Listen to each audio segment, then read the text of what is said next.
So we have a Jeep club in Central Florida we call the Dirty Bunch Jeep Club, and we try to take them out of state at least once a year. We've taken trips all over the place, but we take the Jeeps and we go up and we go into other states and we ride trails. We just go and explore and overland and camp and trail ride and have a great time. So We were asked to teach some classes at Overland Expo East in Arrington, Virginia. Also asked to put our rig in the iCamper booth. Because of that, we just kind of worked out a trip situation where we could go up, do the expo, go over to West Virginia, go over to Kentucky, do some of the Daniel Boone Backcountry Byway, see some cool waterfalls in the area, go over to Land Between the Lakes.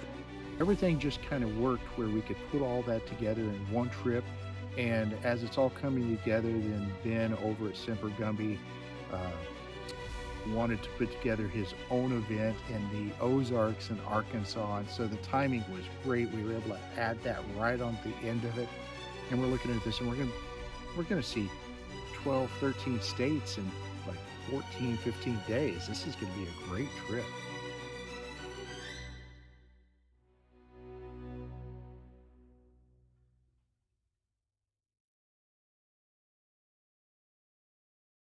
While we were headed on our way to Overland of America in Jay, Oklahoma, there was a hurricane system out in the Gulf, and lo and behold, it hit us in Arkansas.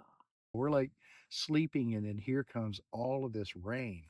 So we woke up in the rain, we packed up in the rain, we drove all day through Arkansas in the rain. I think it was 6+ hours of driving in the rain that day from a hurricane that hit us in Arkansas. All right, that's a first. That's pretty much how that started. Here comes another hurricane.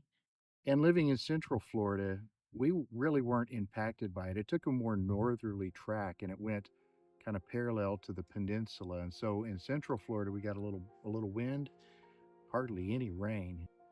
We had some rain, and that was it. We didn't have any major wind or anything. And we kind of thought, well, this is just not going to be anything. But oh boy, were we wrong about that. It went up into the Panhandle and then into Georgia, kind of right through that Atlanta area, and then over and just really, really devastated that whole southeast part of the country, right along the track that we had planned to take our caravan of folks on this trip.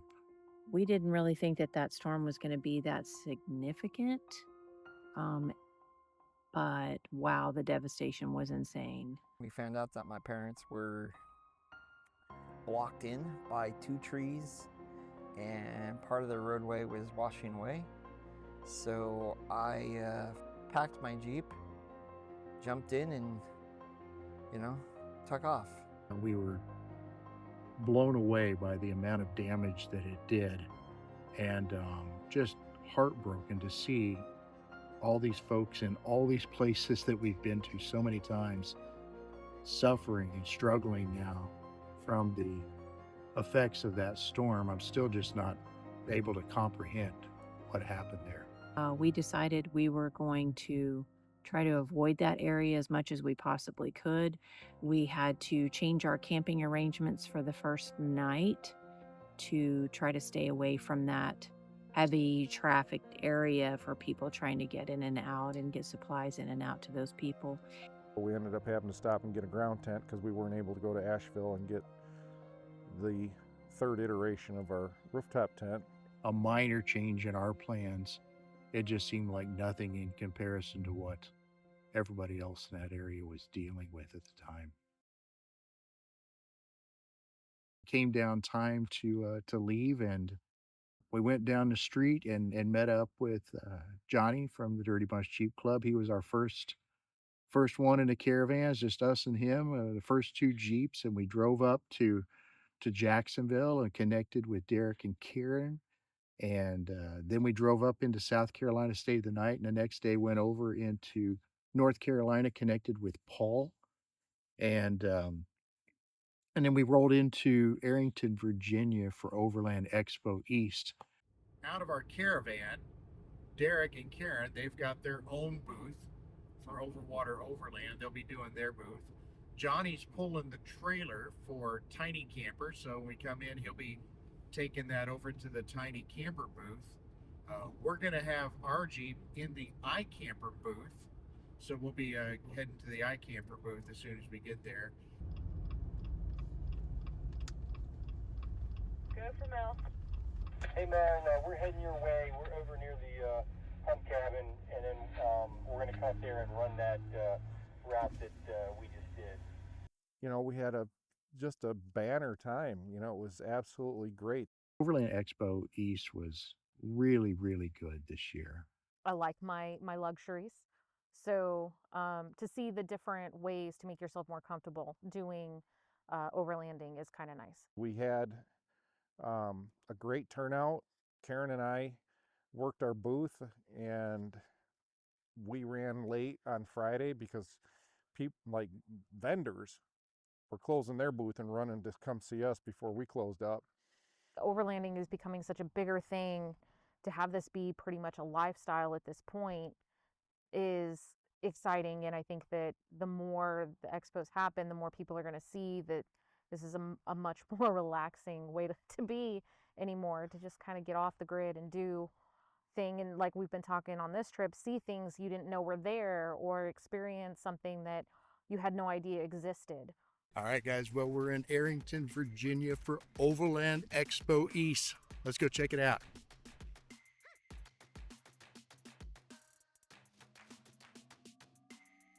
Hey guys, this is Ben from Struct. We're out here at Overland Expo East this weekend. Behind me, we've got Matt's Gladiator. It's got our Overlander rack on it, and this is our slightly upgraded Overlander rack. So it's got an extra new adjustable awning mount. So just like our old Overlander rack, a 12-inch rack on one side and a full 24-inch rack on the other. That way you keep your tent down low and your awning up high, and you get the best of both worlds. You can find us at gettruck.com.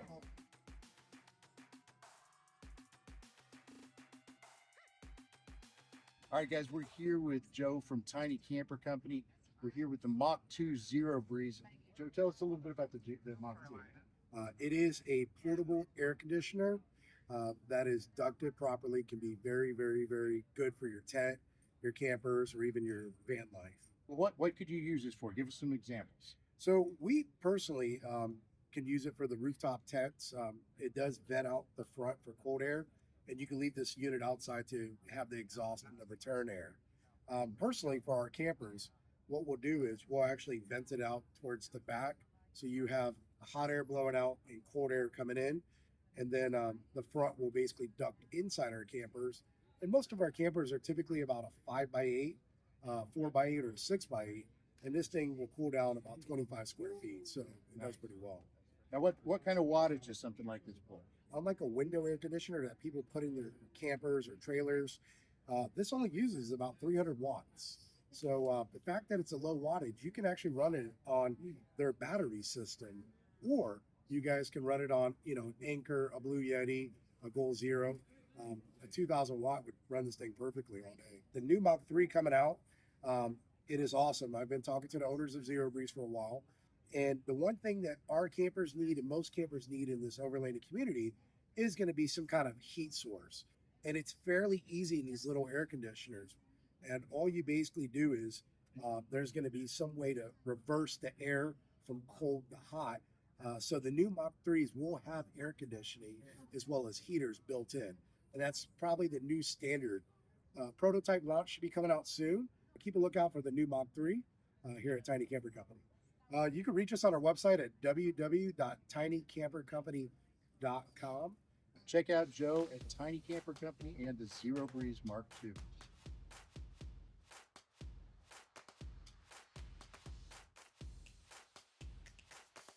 Hey guys, this is Brett with Lone Rock Concepts, and we sell Overland water pump kits for these 6 containers. We've got the Reliance container, military container, Scepter container, the Wavian, Front Runner, and Roto packs. Now the cool thing with this is it just makes washing your hands and washing the dishes much easier. If you've got a Rotopax mounted to the side of your rig, you can throw the pump on when you're at camp, and you don't have to unmount your Rotopax. You've got access to water. Another cool feature is you can actually use it as a drinking fountain. So come stop by our booth if you're at Overland Expo, and if not, you can reach out to us at info@lonerockconcepts.com. You can also access our website at lonerockconcepts.com. Thanks, guys.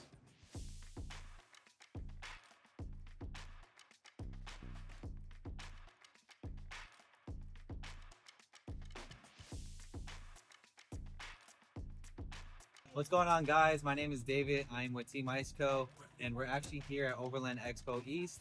And you guys are welcome to come check us out here. We're doing some giveaways throughout the weekend. We've got battery packs that we're giving away. We got actually a Go 20 that's off to my right that we're giving away. And you guys can come check us out. We're giving away good deals during the show. If you guys are looking for us after the fact, you guys can go to icecofreezer.com. And we're actually located in Brea, so if you guys are local to SoCal, please feel free to reach out to us and visit us at our office. Thank you, guys. See you soon.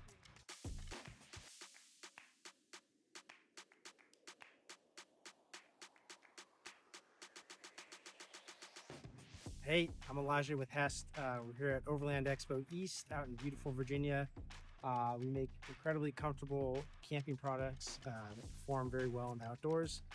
Come check us out. You can find us on Instagram at Hest Outdoors or hest.com online, or email us at info@hest.com. Hey guys, Jack here with Trail Rack. We're here at Overland Expo East, and we're showing off one of our beautiful rigs that is accommodating our brand new, ready for pre-order Grenadier roof rack. This is what is shown as the full length. It is also optioned as a 3/4 length. As you can see, our Grenadier roof rack, which we try to specialize through all our roof racks, is a complete bolt-on design, no drilling required.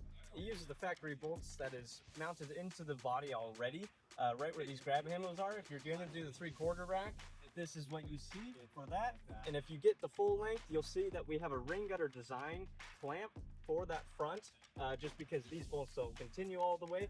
And yes, your Safari windows will work if you do get the full length. We also have our Bronco over here, which offers our patented pack racks that's going to be on the side of the roof rack, and also our infamous roof rack that we sell for our Broncos. So you can find us at www.trailracks.com, also at Trail Racks on Facebook, Instagram, and YouTube. So if you have any more questions, come check us out. And you can also email us at info@trailracks.com if you have any questions. We also have a phone line at 385-777-2601.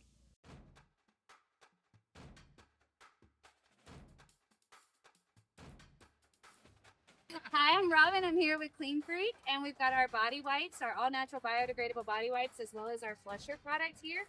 These are biodegradable and septic safe. The best part is that there's no alcohol. It's aloe vera, witch hazel, and essential oils, so no burning, stinging residue. So these are great wipes to take out camping.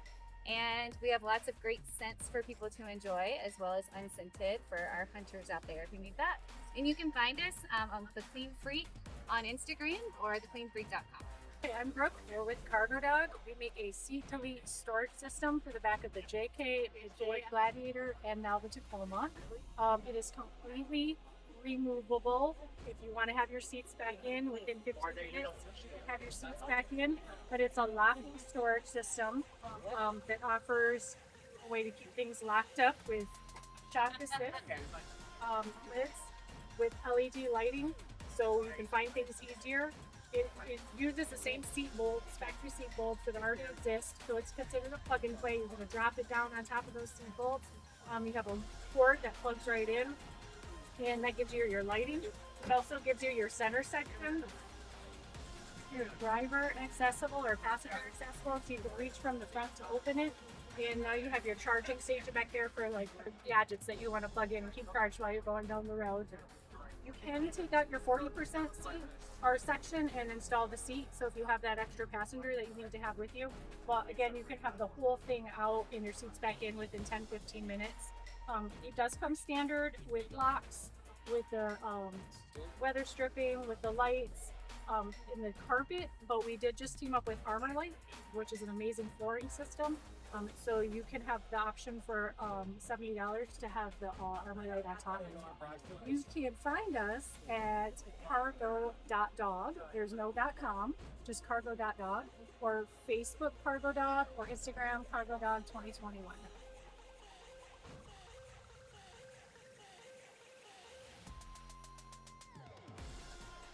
Hey guys, it's Inca 4x4 here, Overland Expo 2024. At our booth here, we got some really cool products. We partnered up with Front Runner to get their storage solutions, utensils, their chairs. Iceco always having great products. We have all the different fridge options, and then our trail bags always a hit. You can come check us out at IncaOverlandOutfitters.com, where you'll get the best prices and fast shipping on trusted brands. And definitely glad to be partnering up with Joe with Tiny Camper to do the new Inca 4x4 Venture Series trailer. Go check out our YouTube video for this. It's got a bunch of features and a really good quality off-road trailer if you're looking for that in the market.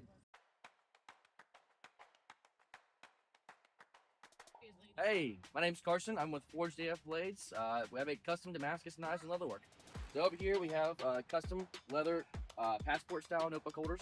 They also feature a knife sheath, proprietary design myself. I also carry a smaller wallet version. These hold a micro Damascus blade with all the offcuts for my custom blades. These custom blades are all handmade by me. I use forged Damascus from Adam DeVille Damascus. I also use Baker Forge and Tool Damascus. I also make my own Damascus. I have my standard models. These are the Maxi model, G10 scales, monosteel blades, acid stonewash, come in Kydex and leather. I also make special edition ones with copper scales, standard leather. Then obviously you can go to the more expensive stuff and you get the crazy anything you want. My whole stick is, if you can draw it, I can make it. So if you want to find me, you're interested in anything you see here, you can find me at forgedaf.com. What's up, everybody? My name's Alex from Decked. I'm going to talk about the drawer system and some of the products that we make here at Overland Expo. Decked, first and foremost, is an American manufacturing company. All of our products are engineered, designed, and fully produced right here in the USA at factories in Ohio and Utah. So what we're looking at here are kind of our key primary products. The drawer system is really our bread and butter, designed for full-size and mid-size trucks, as well as vans and service bodies. The goal here is to keep you organized, keep your stuff safe from weather, secure, and prevent you from having to crawl into your truck bed. So we have a whole line of cases that can be opened from inside the drawers, perfect for all your tools, all your camping gear, whatever it is you've got. On top of the drawer system, we've got our brand new cargo glide. This is a sliding bed tray, so that all of your gear again comes out to you. You don't have to crawl into your truck bed. It's got 1,000 pounds of load, and similarly is made fully in the USA. We've also got a whole line of accessories and cases. Our deco cases are right here. We've got our Minuteman 80-liter case. This is perfect for camping gear, off-road recovery gear, archery bow, whatever it is. You know, it can be stored in the deco cases. And just like all of our other cases, the Minuteman can also be opened while in your drawer. So the goal is to keep you organized and have you getting after it real easy. So yeah, that's Decked. You can come find us at decked.com or send us an email. We're on all the social media. Send us a DM, and a real human being based right here in the USA will get back to you.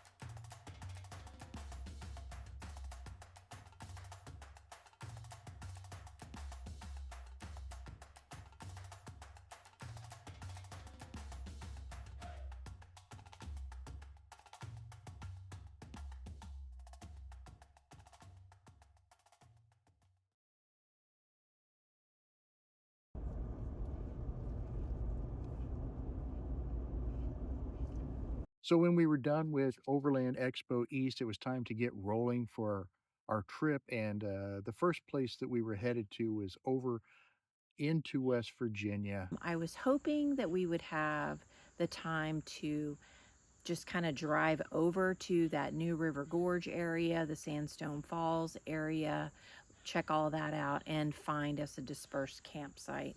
Our rig had to be in the iCamper booth until 3. So that kind of pushed our timetable back. We're going to be meeting up with our next Dirty Bus Jeep member, Ed, who will meet it when we get into West Virginia. And we'll be doing our first night of dispersed camping. Yeehaw, goes to the right.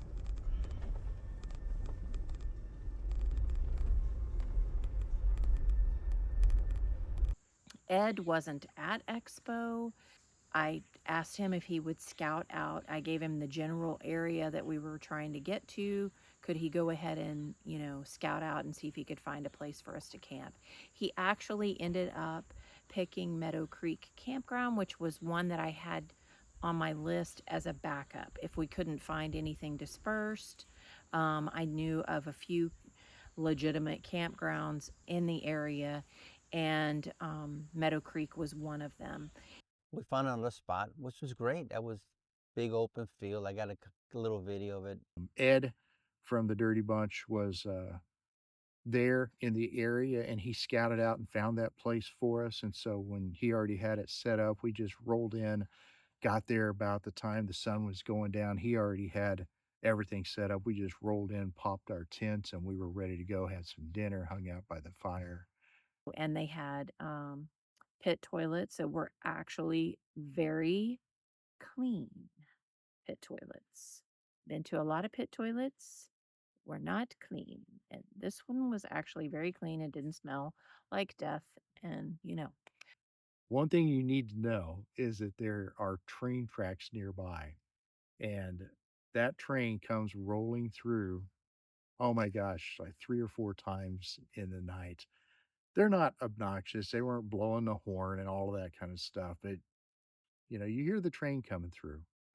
we had a good dinner. I made pastrami sandwiches. That was awesome. As the sun starts to go down, immediately put on your bug spray. Immediately. They were biting us through the chairs. Those mosquitoes are relentless. Tiffany and I had all these bites all up the backs of our legs and our booty cheeks. We looked like we had the chicken pox or something. We all had like a million bites on our butt cheeks, and that was a raging nightmare for 4 days. Is that a mosquito? Anytime you got hot in the night, if you're sleeping and you start getting hot, they all start itching. You get the blanket, you get all warm, and then those mosquito bites are like, "Boo!" Everywhere that we did not put repellent got bit and bit and bit and bit.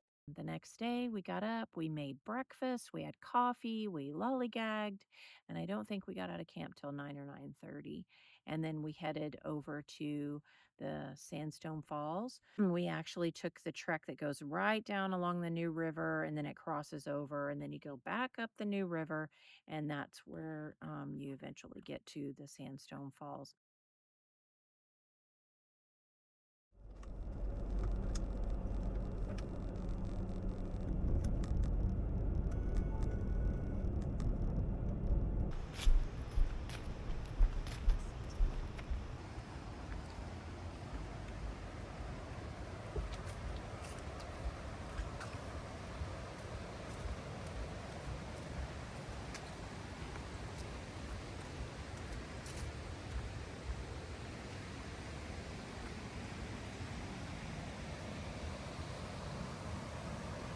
So the next day we went down to Sandstone Falls, and that was a really, really cool deal. It reminded me like a little Niagara just because of how fast they were going. Highly recommend that. Don't bypass it. Well, the first place we stopped, it looked like a lot of rapids, and Very my true. first thought was, oh, the falls. Okay. Make sure you take the little boardwalk trail and go all the way to the end. Sandstone Falls has a lot more to offer than what you'll see right there. It's just those first 2 stops.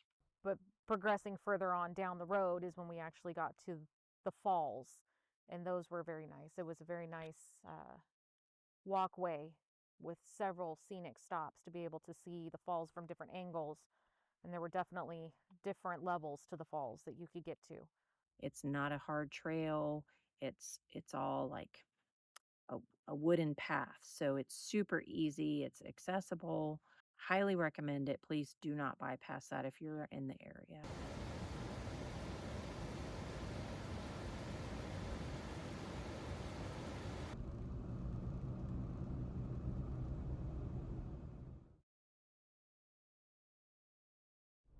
We've got a new Category 5 hurricane lined up to hit our homes in Central Florida. Here we are in West Virginia.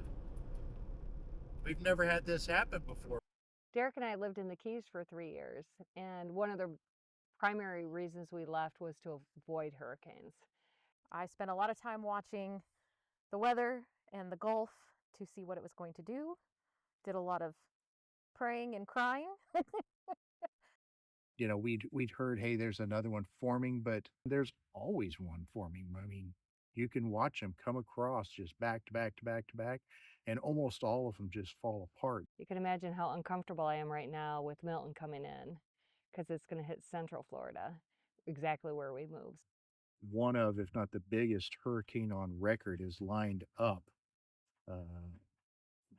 right on track to hit our home, where we have our youngest son staying at home and watching the house and the dogs while we're gone.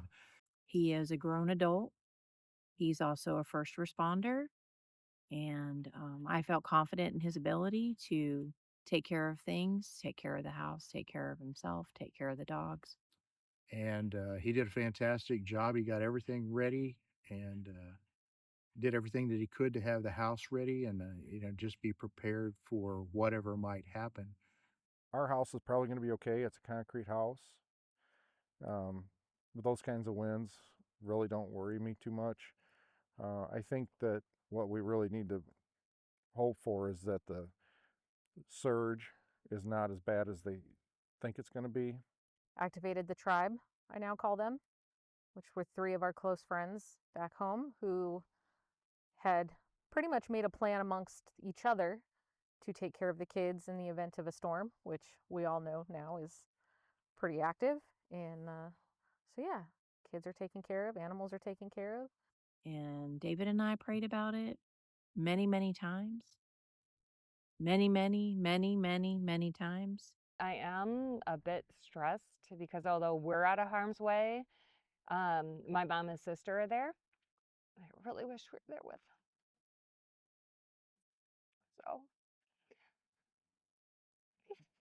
So I just have to have faith and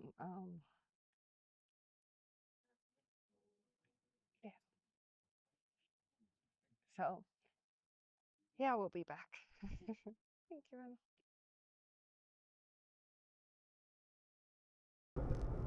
We're going, these are like the Michigan colors or something, right?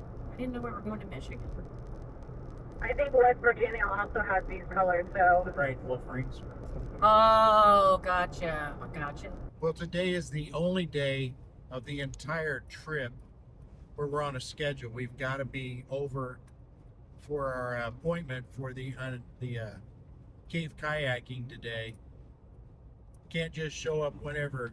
You got to actually have an appointment, especially since we've got a group of us that's trying to go. We had really been looking forward to this. We've done kayaking, we've been in a lot of caves, but we've never put those two together. We wanted to make sure that we arrived at the cave kayaking on time, because if you're late, you don't get to go. I had made plans to go kayaking and everything, and I forgot I traveled with her because I was so excited. Yeah, go kayaking. And then I'm about 3 weeks out. I'm out west. I go, wait a minute, I'm kayaking in 3 weeks, and I got Sirius. Sirius is the dog's name. I go, she can't go. I don't think she can go. And I looked at her, she can't go, even though she goes anywhere, but they said no. We wanted to make sure that we arrived at the cave kayaking on time, because if you're late, you don't get to go. Rushing to get everything out of the car, grab a jacket because it's supposed to be 50 degrees in there, hike up the hill, and get ready for our trip.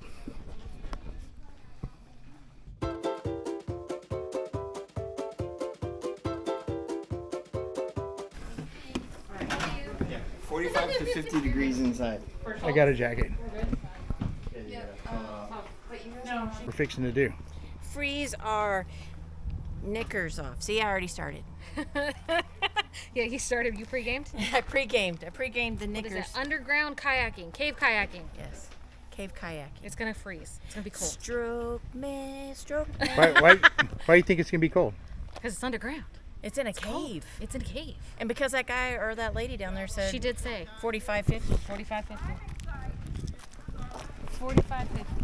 All right, we're being called for our tour, so Where's Paul? here we go. They give you little minor helmets with the light on the top. You got to wear, you know, they'll give you a life jacket. Ooh, how's this for a good look, guys? Yeah. Might be tripping, yo. All right, this is the point of no return for our gear. Your helmets and your PFDs past this point stay on. They do not come off until we are back inside this connex.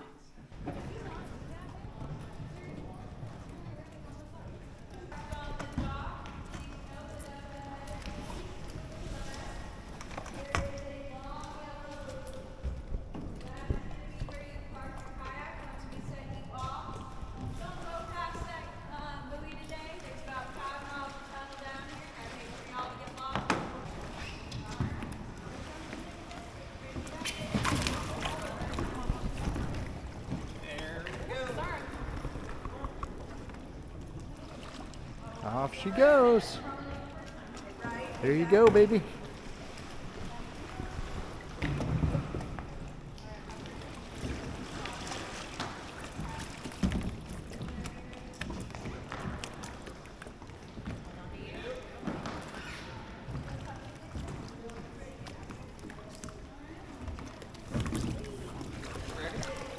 This one looks like me.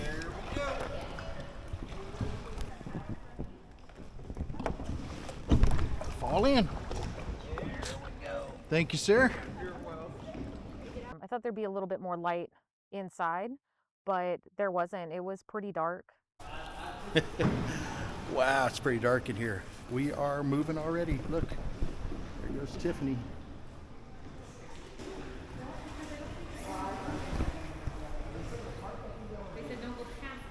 Now Eagle took what was a 7-acre outfit, turned it into a 44-acre outfit.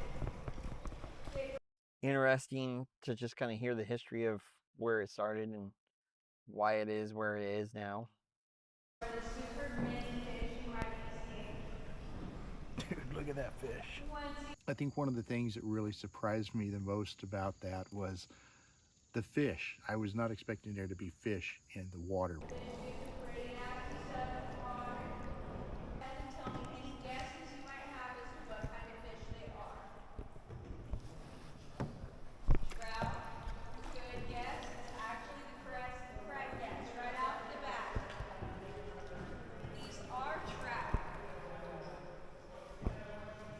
Now, the reason we have trout down here and not some other type of fish is trout were built for this climate. They've got what is known as a dual circulatory system. Very, very still water in that cave. It's not moving. There's not a current. There's no rapids or it's just very calm, very still, very quiet in there. And what we learned was it was originally a cave, but then it had been mined out. So you're coming through shafts that are like rectangular shaped, and it's all very much the same widths and depths throughout. I've been kayaking before, but I've never been kayaking in a cave. I've never been in the water in a cave, and we got to do all of that. It was literally cool. That was cool. Cold, freezing. My hands hurt when we came out, to the point where when we got in the Jeep and I could feel the blood start to rush back to my fingers. When you go in, it's cool. It was like I don't know, 75, maybe 80 degrees outside, but inside it was like 50 degrees in that cave. What you think, buddy? What's up? How are you? Really well. Also means that water's coming out of that ceiling.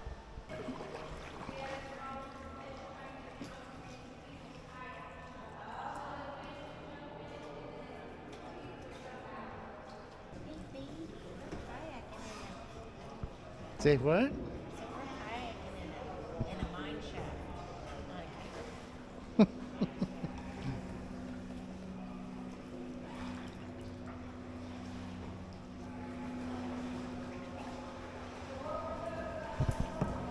Yeah, I can't tell how deep it is. It looks like in some places it's about 8 foot, sometimes maybe 12.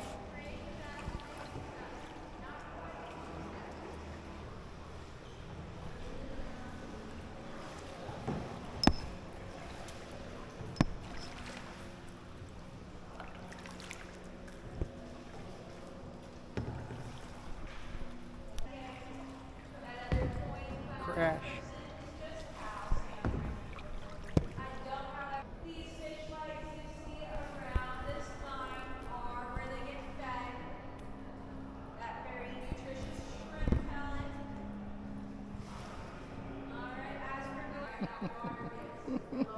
I'm trying not to bump you.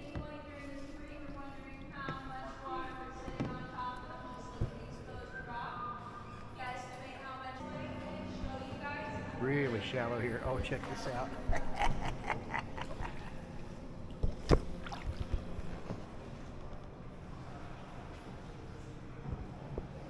That's what happens if you don't listen to your guide. You end up dead. Crash! It's all right. Hit it. It's okay. I was trying to avoid him, and he comes after me.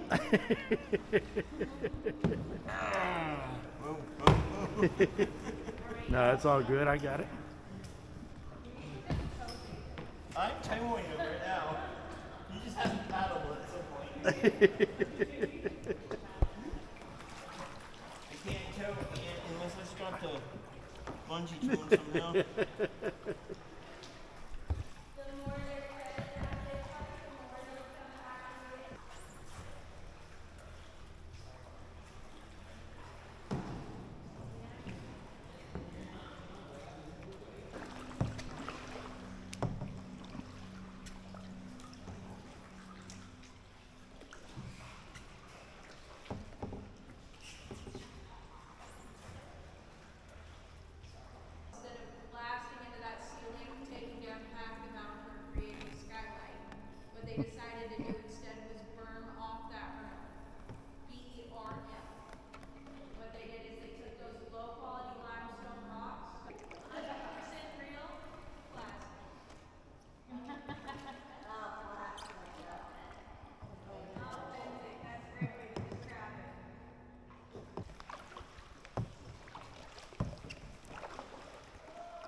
Oh, there's the ghost.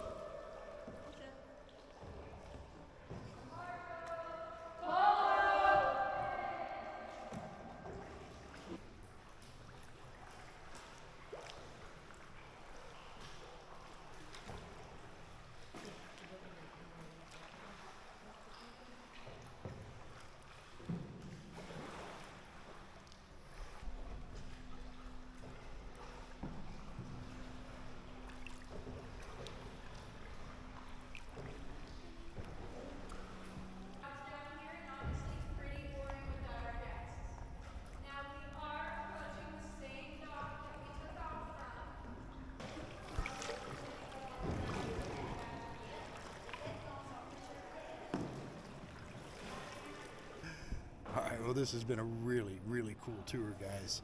I know that camera's not going to show it like very good at all. It's so dark in here, but it's been a lot of fun. Now we get down to the end, and we got to try to get out. You got to crawl out on your hands and knees. That's what they said. Take your paddle, hold the boat, and let you crawl out. This could be entertaining. This is the best part. Did you have fun?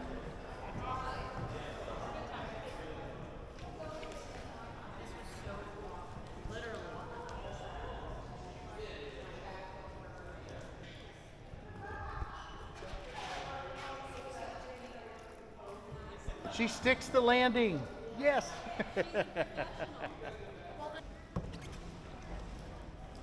Coming in hot.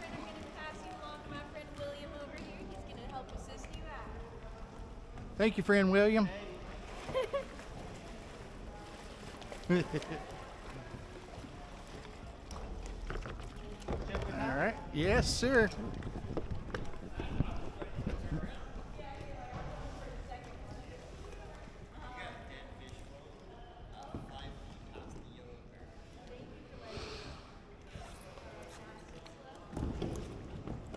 There you go. You got it. Yeah, good job.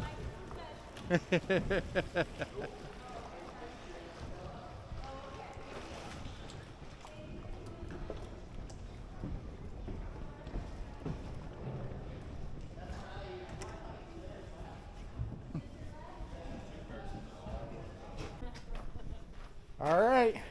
What'd you think? I loved it. How about you? It was awesome. It was really cool. But it's dark in here, so I don't think any of the film's going to come out. Oh. We'll see. I don't know. We'll see.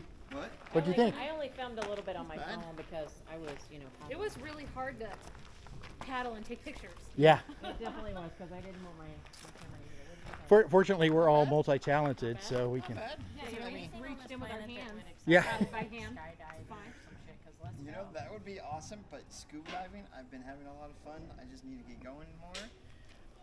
I just wish, honestly, I just wish I wanted to go faster. Oh, like a little more of a Not with a group. Everybody's going to go a slow. challenge, but just a little bit more Intense? Excitement? I don't know. That's because it was so slow, it just felt harder. Oh. You lose your momentum. Yeah. Oh, gotcha. Well, maybe they could put a current in it, like a lazy river. Right? And then here's the other problem, though. Because of the cost, everybody's going to be done in 5 minutes. And nobody's going to feel like they got the money's worth. Oh, wait. Uh-oh, this guy didn't listen to his instructor. He didn't listen to instructions. He froze. Off with his hands. What about the double Wow, head, he though? was a bad boy.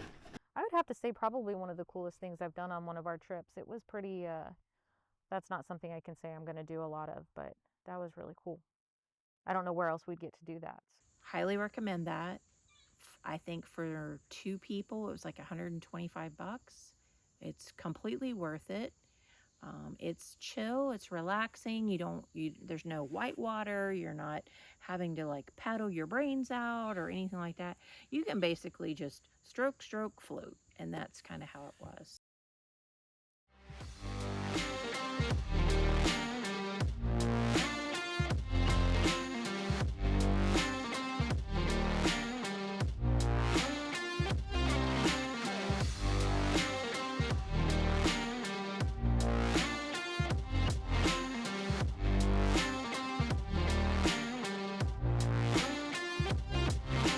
So today I'd like to show you our newest addition to our camp kitchen setup. It's the Defiance Tools Expedition Tool Roll Kit.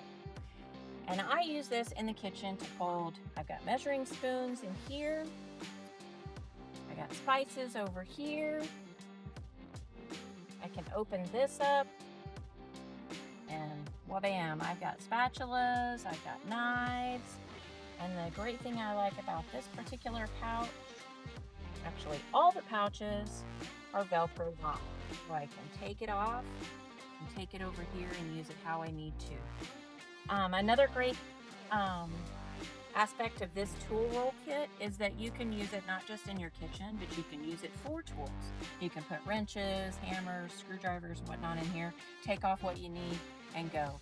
You can also use this as a toiletry kit. Hang this up in the shower. As you can see, we've got carabiners that hook this to the Jeep. It keeps it nice and secure. It's easy to access.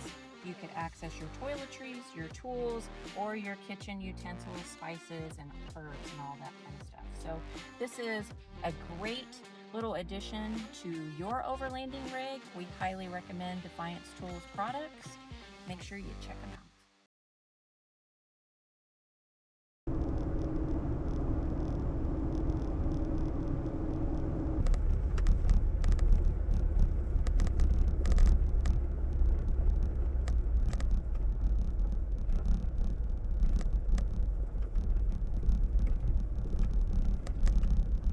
I got firewood here too. Well, You never know. got extra if we need it.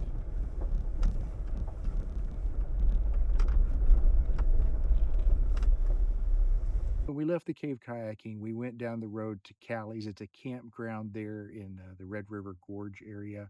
Very, very popular campground. So we were happy to be able to stay there. Great facilities, great campground. We really enjoyed Callie's.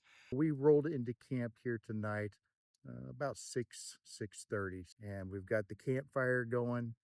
And just looking forward to a good night. And as you leave Helen and you get on the road that goes up the hill, the first campground to the right, just like a thing, or national, whatever. We stayed in there. It was 20 degrees that weekend. We've taken it nice and easy since we got up. We got to sleep in. That was nice. Did some sleeping in. It was great because we got to sleep in. That was fun. He has his mind on other things. Yeah, video games. I'm sitting here going.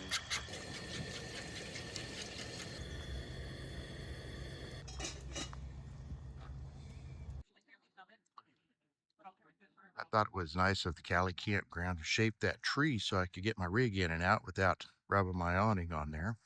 Hi. Good morning. So happy she's getting used to people. We were a day ahead of schedule, and so we decided that we would just tool around that area some more and stay an extra day. And that's what we did.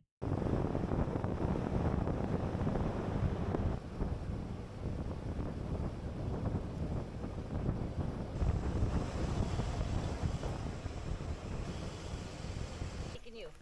All right, you want to lock it?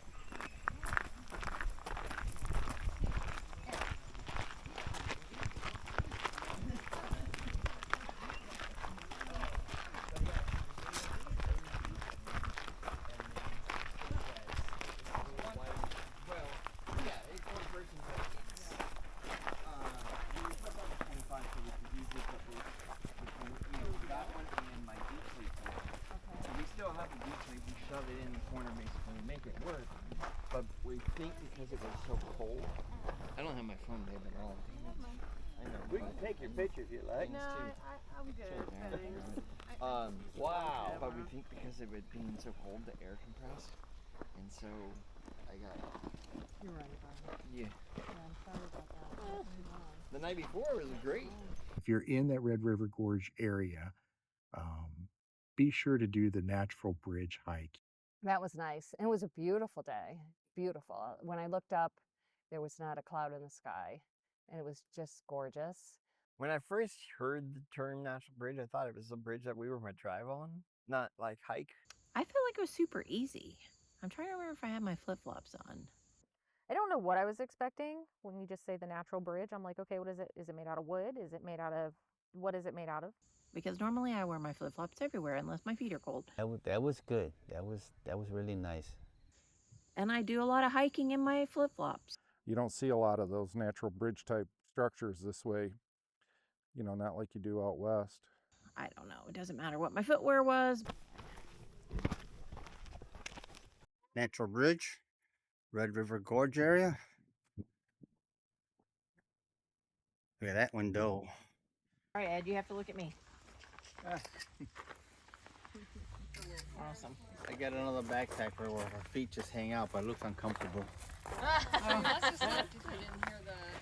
Is it uncomfortable? It's uncomfortable. I use it when I ride my bike. That's why I told him tonight we'll bring the That way pump up. she's with me, right? It's not a long hike. It's not a difficult hike, but it's a well-maintained trail. And then all of a sudden you're on a huge rock section. What some people don't immediately realize is that's the Natural Bridge. You're walking on the top of the bridge.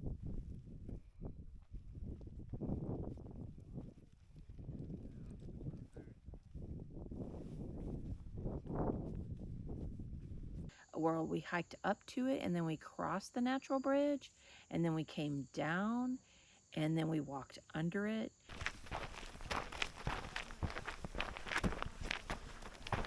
Ed, have you been here before? No, this is something new. Awesome. Something new for us too. There she blows. And then we could see all the different little cave dwellings under there. Not really dwellings, but something dwells in there, I'm sure. Oh, so cute. This is how we make the magic. Nice and easy. Easy like a frog walking. Excuse me, sir, are you supposed to be up there? Are you looking for apocalyptic dwelling? Yeah, this is going to be our new home. Well, it's got a good view.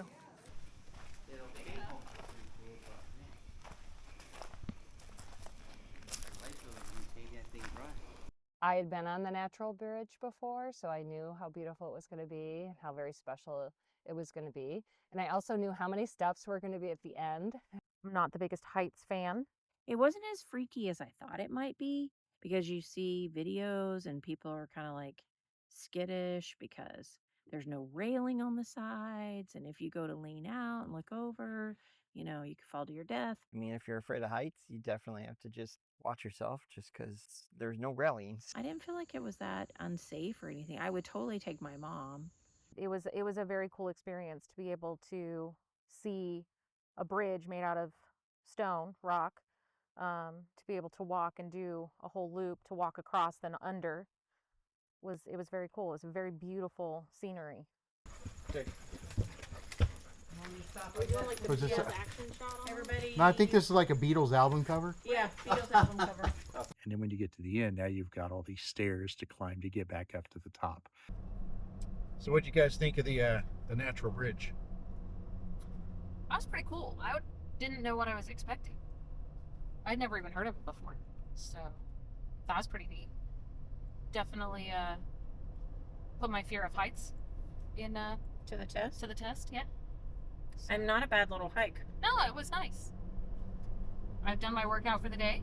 I can relax. Hiked up a mountain, but that was cool. And 175,000 stairs. Right. Uh-huh. I think we should just keep adding steps to it every time we tell the story. Yes, it's exactly. like 250 stairs. Yes. It's the fish story. Terrible. Right. Exactly. It was this. Yep. Yeah. That's a lot of stairs for you know, this fat guy in the back of the pack to have to do. I told you. He did warn us. I thought yeah, but you know, a lot is relative. It depends on the person. Count them as you go up. Best if we I'll don't. lose consciousness by the time I get to the top and won't remember. It's kind of like where the Hey, I know how you feel. it's where the doc. Oh, Hey. hey, no dancing. I told you I find all the rocks. It's like where the they give you anesthesia. They tell you to count backwards. They start counting steps and how long before you lose consciousness. All right, Ed, you may want to go first.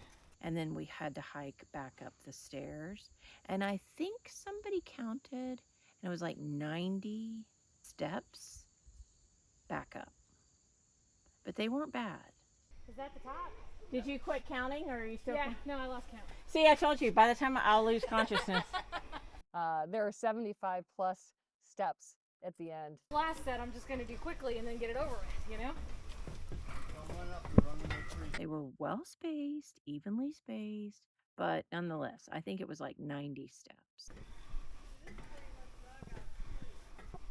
Oh, feel the burn in this side.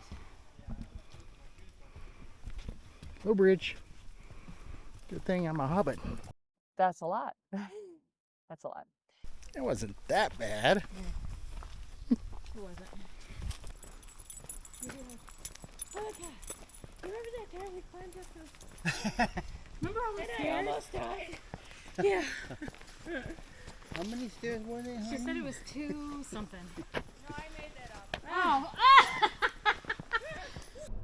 I'm hoping I got a good video because I'm trying to. Of Katrina's butt walking down the trail. I definitely got that.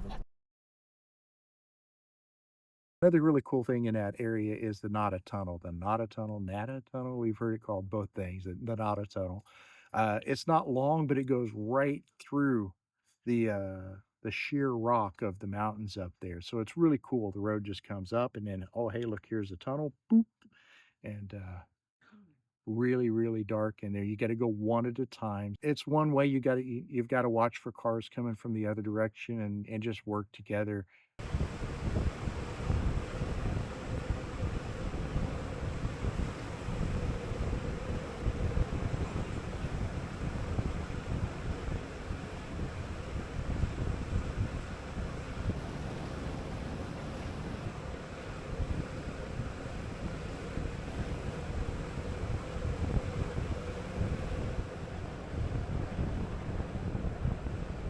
We went up and we went through, and then we turned around and we came back through and went back down to town. And that was really cool. We'd been looking forward to that little tunnel. We love tunnels.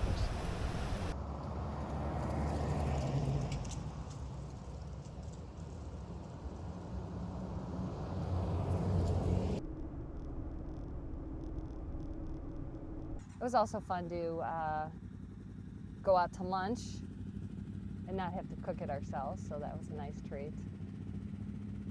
Well, we got down there to the town, stopped and got some pizza, had a great meal there, and then got back over to camp. We have a meat pie and a veggie pie. You can put one on top of the other and you have a full. Versus on the main road, it usually salad. Smells amazing. Smell it. Smell it.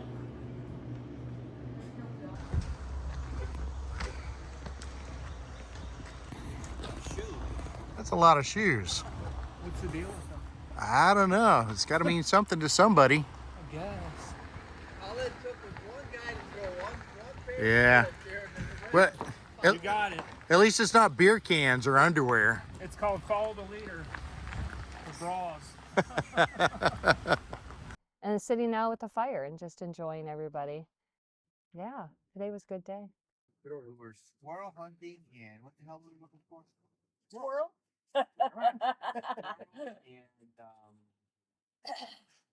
And It's nice. Nice. Well, no, yeah.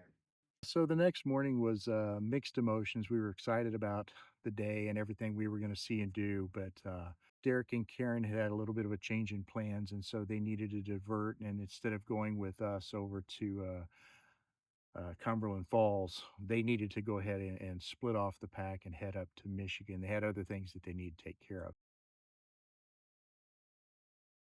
Another really cool thing that we did there at that natural bridge area into Red River Gorge is the Skylift.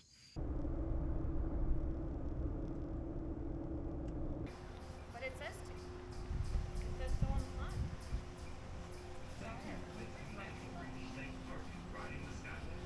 Be safe, respect nature, and enjoy the ride and sights.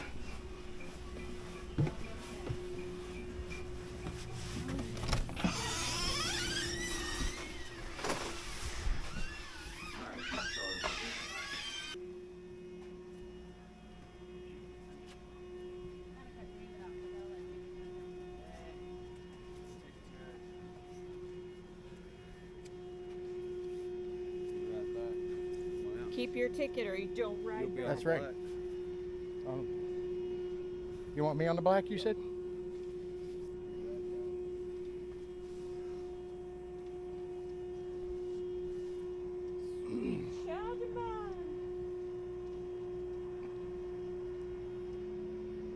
See, it's tough.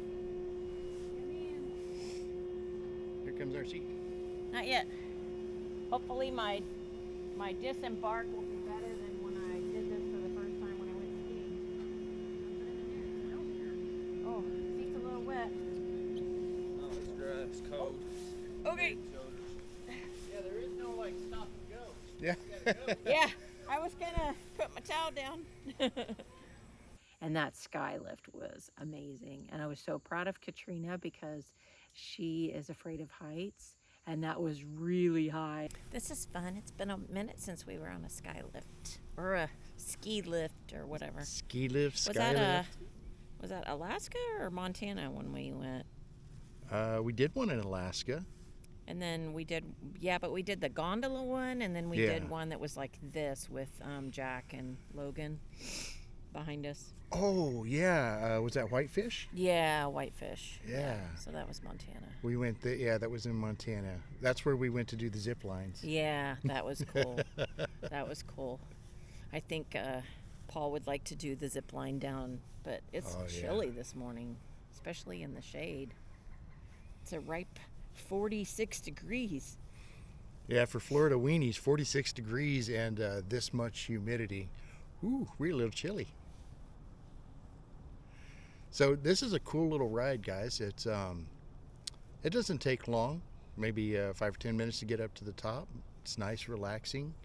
I mean, take a look at this beautiful scenery that you get to see as you're coming up and down. See the creek down there? I bet when the snows melt off, that really gets to moving. It looks like a ski lift. I can't imagine anybody would actually ski through here, but you never know. I think we paid $17 a person to do this. It'll take us up to the top, and there's supposed to be a really spectacular view, which was Going to be really cool because the sun's now up over the tree lines. It should look really, really cool. All the fall colors. Yeah, you can see how some of the fall colors are starting to come in. It's still a few weeks before it really kicks in good, but it's still very beautiful. Yeah, I don't know how well you can see behind us, but it's we've come up a pretty good ways. And then look at this, guys. Look at that rock. Holy cow. It probably doesn't look that big on camera, but that rock is at least like 20 feet tall in my fingers. Like the snow was around Valkyrie when we were in Colorado. It's about that tall. If you were on foot trying to come up this. Oh, I found money. I see $1. Whoa. I found money. Oh, there's a quarter right there. There's more money. There's money all over rock. the place. Man. Money rock. Everybody just throws their money on there. I could sit on there and just, collect it all day long. As you get closer to your destination, you realize you're kind of coming up towards a rock face. And as you approach, it gets a little bit steeper and a little bit steeper, and then it goes really steep up that rock face to get you up onto the top of it. Sun feels amazing. That cliff wall ahead of us that we're about to climb up, oh my goodness, we've already climbed a good bit on this thing, and now we're gonna go whoop, straight up the side of that cliff. That's pretty steep. That's extremely steep. I don't think I've ever been on a ski lift that went up that steep. Yeah, so you know the cliff we were standing on yesterday looking down? This is going up to that cliff top. Up there where the natural bridge goes. Oh. Yeah. All right, cool. I didn't know that. And look at the cave down there. Right in there is a big old cave. Oh, dang. How exciting! Guys, this is definitely worth the $17. And don't forget, if you're current or veteran in the military or first responders, you get a $2 discount per person. Yeah, you can see a trail. It comes all the way up to that cave. All right, here's our climbing point. We pass this and we start to climb like crazy. Look at this. Yeah. Ooh, hang on, Sloopy.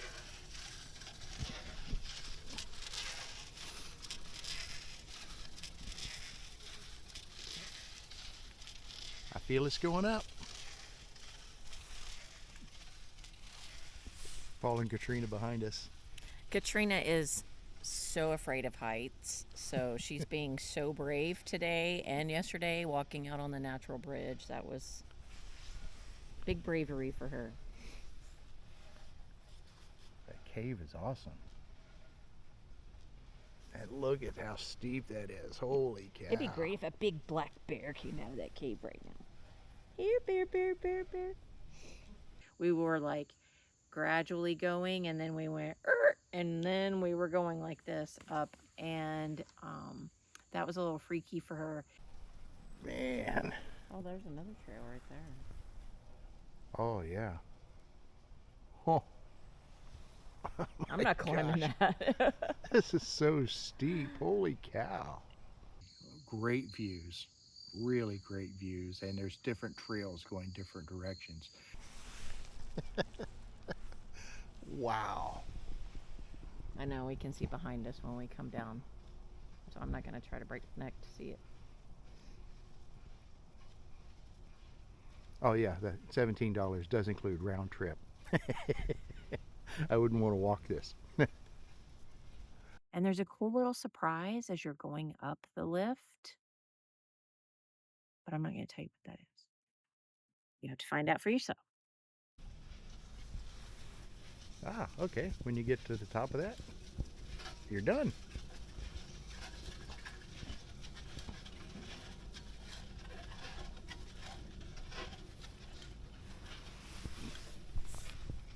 Lifter bar. Ski tips up. Step off after the yellow line, exit out to the right. We had a slowdown there. I figured somebody probably forgot to lift their bar up. I couldn't. It was on the low side, so they must have had to slow somebody. Ski tips up. Gonna be a hop. There you go. You did it. Look at that. Man.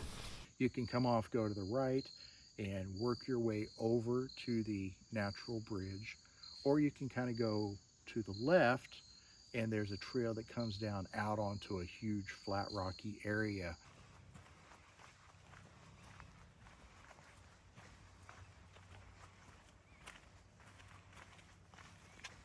This morning is definitely the time to do the hiking because it's cooler. Yeah.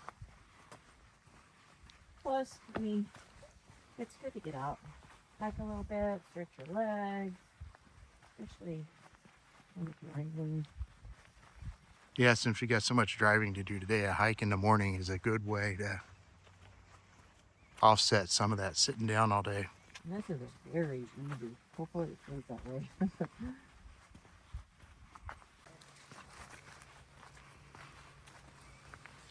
Yeah, you can feel. Just be the spot. Look at the view here. We came out on this big rocky point, and then over the distance we could see the whole of the natural bridge, and that was really cool. All of that is fantastic, but look at this. There's the natural bridge. Great views from that area, including if you look off to the side, you'll see there's the natural bridge. She's afraid of heights, so she was brave coming up. She'd be extra brave going down. That's right. This is the only way out. It's the only way out. Y'all ready? Yep. Have a seat here. We are. And here's your safety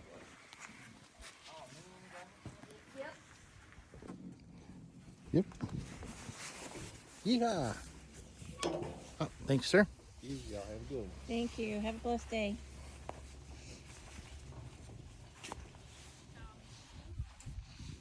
Whee! Look at this. Wow. All right, guys. We're about to drop all the way down there. Whee! Wow. That is a steep one. This is about as close to the edge as David's going to let me get without some kind of device to keep me safe. Yeah. This would be a great zip line. Yeah. Dude, I would totally love the zip line. You'd be going like 100 miles an hour down this. Heck yeah. Ooh. I'm walking on sunshine. Do they call this air dancing?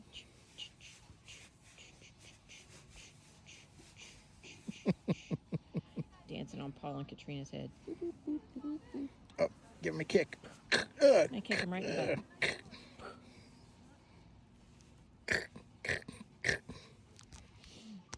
Crush him. All right, we made it to the bottom. You can see the Jeeps up here. Paul and Katrina getting ready to exit.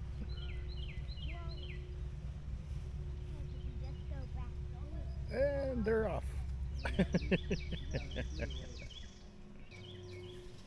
Ski tips up. Right after the yellow.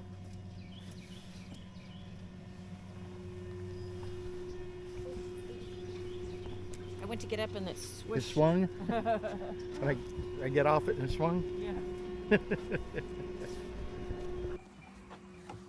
View the bridge from below. They go in here? Yeah. Yeah, there they are. Hi. Getting all their stickers. I survived the sky bridge. That's her sticker. I saw one lady though. She was like death gripping it. Yeah. My daughter was like,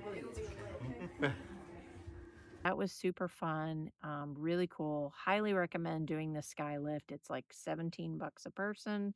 Make sure you don't lose your ticket stub because you have to have the other half in order to get back down, or you're walking, or you have to buy another ticket. But it's not that dramatic. But nonetheless, save your other half a ticket. With it being this time of the year where the leaves are changing, it was just gorgeous. So, yeah, we definitely recommend taking the Skylift if you're in that Red River Gorge area.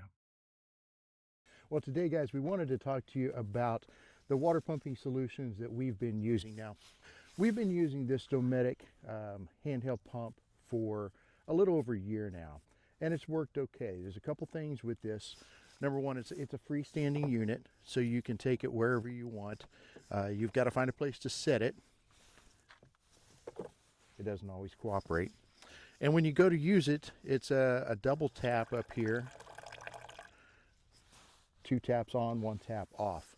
If you leave it running, it'll run for almost a minute, not quite, so you could put a pot under it, tap it, and go on. We've had some difficulty with that. Sometimes it doesn't like the tap. You didn't do it right, you had your hands were wet or something, and then it doesn't seem to work.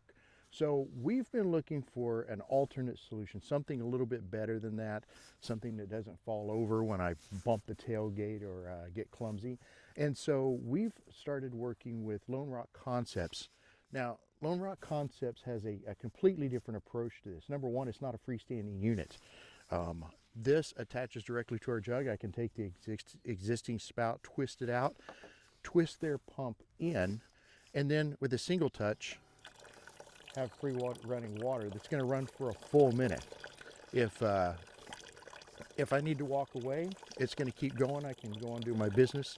I can even use this as a drinking fountain. I can tip this around and even tip it all the way up. When we're done, I don't need to try to find the box and put the Dometic back up.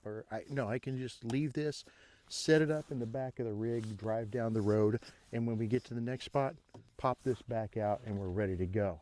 Both units are battery charged, so you just recharge them with USB.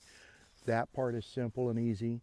But so far, we are absolutely loving this new pump from Lone Rock Concepts because it attaches to the jug.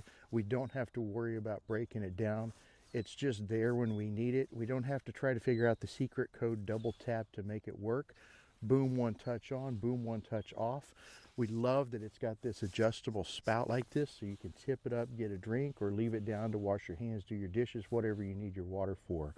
So far, we're giving this one a big 2 thumbs up, and we're very, very happy with it. Now, if you're not using this particular jug, don't worry about it. They've got 6 or 7 different adapters that will allow it to fit to the existing jug that you have. So you got a jerry can or whatever, check out their website, find the adapter that works for you, and then you can get one of these attached to your jug.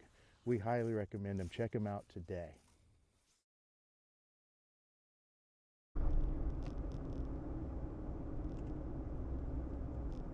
So we decided that we were going to go over to the Cumberland Falls that day.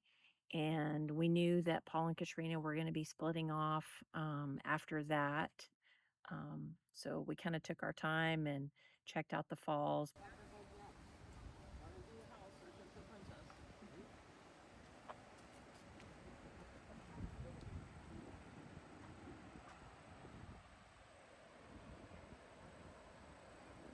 You can see the falls going over right there. We'll walk our way down and see if we can get a good look at this. Our buddy Doug at Off the Beaten Path was here just a few weeks ago, and we got to see his video about this place. It looks really, really cool. We love our waterfalls, so looking forward to this one. Because of all the rain that had come through with Milton, that fall was raging. That is a lot of water.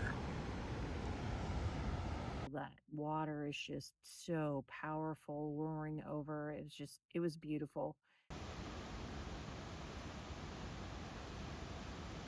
the rainbows, the mist. The mist was good. That'd be really nice on a really hot day, that mist coming off the falls. It just kind of made that misty cloud around the falls that you sometimes see in pictures or paintings. It's very well maintained park area. You can eat out there. They've got a little pizza place and I think a little funnel cake ice cream place. You can take your picnic out there. The weather was amazing. Trail starts right there at the parking lot. It's right on the edge of the river, and you just follow concrete path and it works its way right down to the falls. And as you'd expect, there's several different places where you can view the falls, and there's ways that you can actually get down to the water if you want to keep going far enough.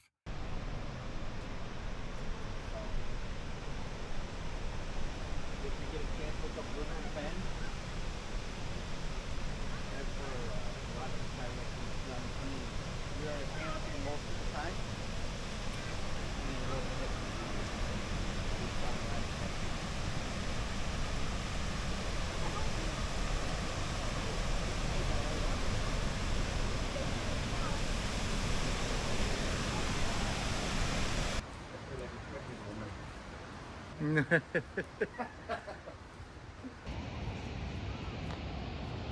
Oh yeah, there's another really good shot of it. Look at that.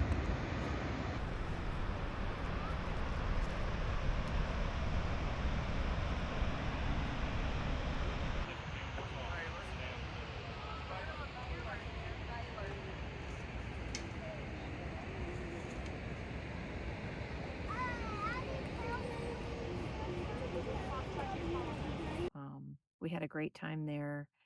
Sad to see and say goodbye to Paul and Katrina, but they were going to turn south and head more in towards Tennessee. So they split off from the group and went that direction. And that just left, Tiffany and I and Ed. And from there, we split and we headed due west and worked our way over to the land between the lakes, which is another one of our favorites.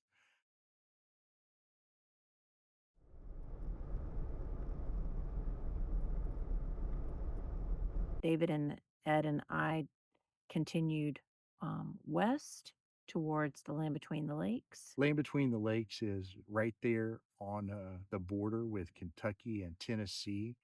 And part of the park is in Kentucky, part of the park is in Tennessee, but there's so much great trail riding in that area. You can hunt, you can hike, you can fish, you can boat. I mean, there's so much to do. They've got a great wildlife area. If you're like us and you drive Jeeps, they've got a Jeep Badge of Honor trail there that you can do, and a ton of great camping. A lot of really good campgrounds, but you guys know that when we can, we like to do some dispersed camping. We were like, oh, let's go down this road and see where it takes us. And we found an amazing one right on the lake, which already had a bunch of great firewood for us. So we had a nice little fire that night.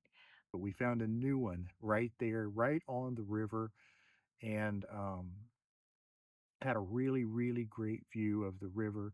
You could feel the breeze coming off of the water while you were sleeping. The temperature was perfect. All right, beefy enchilada. Sounds good. Not just because we're rolling into camp at night and it's already dark. And yeah, this is just so much easier on my life.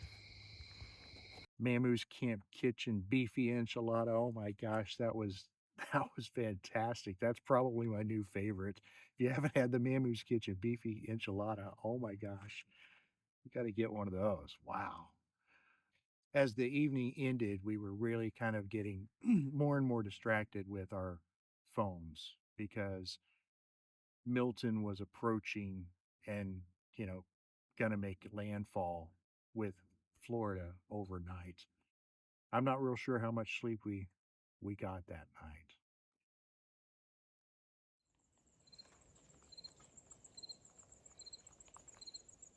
Look at this that we're waking up to. I mean, one of the many reasons that we like to stay here. Now, last night, Hurricane Helene came blowing into Florida and approached the coast as a Category 5 and looked to be one of the most deadly storms, if not the most deadly storm on Florida historical record. God is good, guys. That storm dropped down to about a 3 all of our friends and family, including our son staying at our house, protected, you know, by that right there. It sped up and moved across the peninsula quickly, which minimized what the damage would have been if it had gone slow. There's still going to be a lot of people with a lot of damage, but it's such a small thing in comparison to what it would have been if that had not happened. So we're waking up feeling exceedingly grateful this morning. A beautiful sunrise like this. It's just the cherry on top of the cake. Thankfully, that only hit our area as a category 1. Even our daughter was in Daytona Beach and her yard was completely flooded, but it didn't get into the house. But she was without electricity for a week with a new baby. She's got another baby in the oven, and not the real oven, but you know. And we are so thankful because that could have been so much worse. We didn't really make much of a breakfast. We just kind of packed up and skedaddled and got on the road because we had about an 8-hour drive to get to the Ozarks because we had to make a Walmart run and restock all of our groceries. And then we, boppity boop, found our way at the Gumbie Gathering.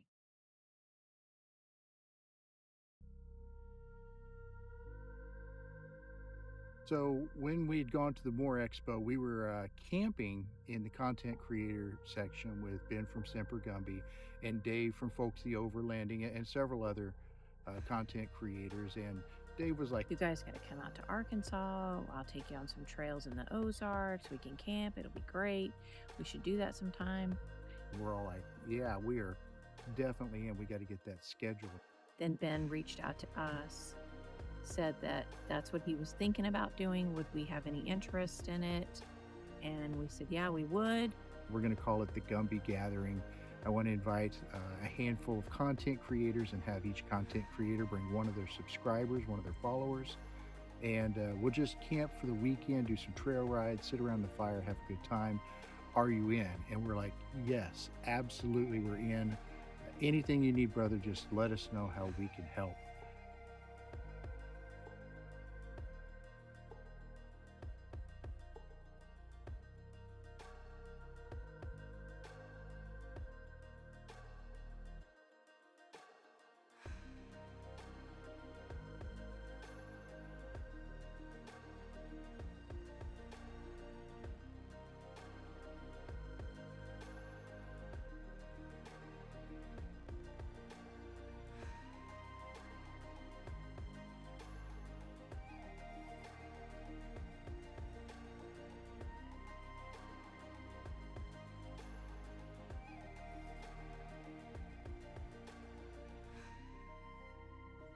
We got here last evening, set up. Now it's just time to meet and greet everybody in a little bit after everybody settles in. Which one is for him? It's for who? Mr. Haney? As subscriber bag. Is it all the same? Well, I don't know. Because this one's got a $50 bill in it. No. Oh, that must be mine. Yeah. Okay, so just pick one bag. Grab you a sticker from each channel. Okay. And then everything here is to grab.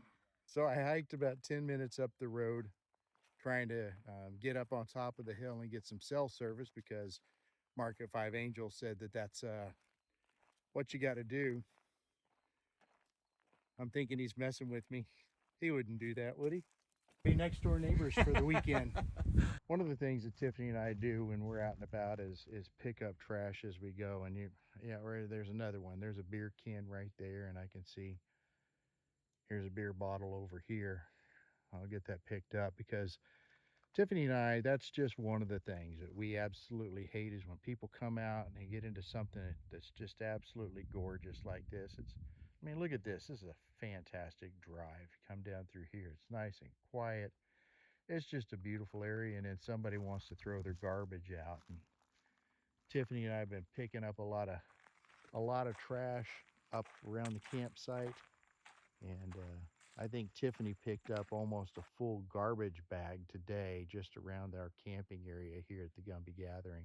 We've just been hanging out with the folks here at the Gumbie Gathering and getting to meet a lot of new people, getting to see a lot of our friends, and just spend some really good quality time. And we're just gonna try to get in the shade and hang out and just enjoy each other and chat and enjoy good times, good friends, good drinks, good food, and soak up this beautiful Ozarks mountains. 535029. Here. Oh, that's it. Okay.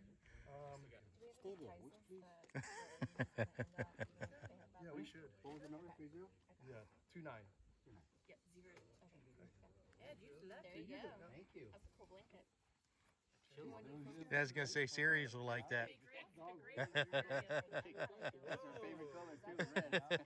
Tonight, you'll hear about how when we left this spot, how they ended up in getting lifeline to the trauma hospital. But I'll save that for later. I want to thank all our sponsors. You know, we got Roller Cam, we've got Ergotech, Blue Eddy, Devo Sliding, iCamper, what else we got out Honda, here? Primo Works. Honda, Primo Works, CB Adventures. Yes. CB Adventures. Tailgater. We've got dual head compressors, Mamoo's Camp Kitchen. So tomorrow Mamoo is providing the breakfast scramble. So we'll be boiling water and feeding you guys breakfast tomorrow morning. This right here is donated from Best Life Adventure Channel. This is what they call the Primo Works armrest. This goes right on the door jamb, right below your window, and you can adjust it to fit any door jamb, and it stays sturdy in place. So comes in handy. So when you're driving, just rest your hand. Driver side or passenger side. Yeah, so it's pretty cool. Yeah, that's awesome. Okay. Go ahead. 535031. Here. Ed? All right. So we'll throw in a 3-inch roller cam, black beer fire, and a cell phone thing with it. Thank you. There you go. Okay. 131. Oh, come back here. You've done this time with you. Yes. Serious. Right. Thank you. 35009. All right. Woo! I like light. I like Nate. I can get Ruben. We want to see a review on it now. Yeah. All right. This is what happens when you go to a content creator event. Cameras, everybody. Look at this. Where are you going to start? Ben's filming Dave, Dave's filming Ben. And then kind of just go down the line. Paul is We've filming. got chili in the back too, so don't forget it if you want to start back there. And then Casey's Chili in the filming. back. Chili in the back. Because there is good Brian's stuff. filming. You can see the different labels of what the different sausages and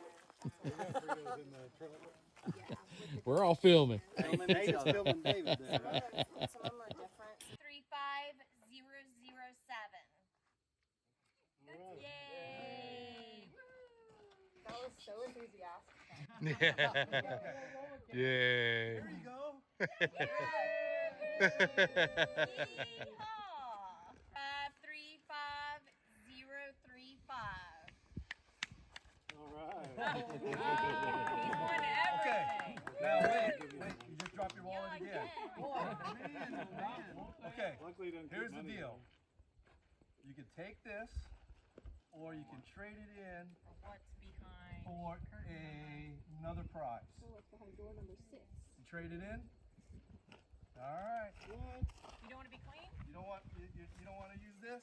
All right, we're gonna trade it in. You haven't asked your dad. You have white? Okay.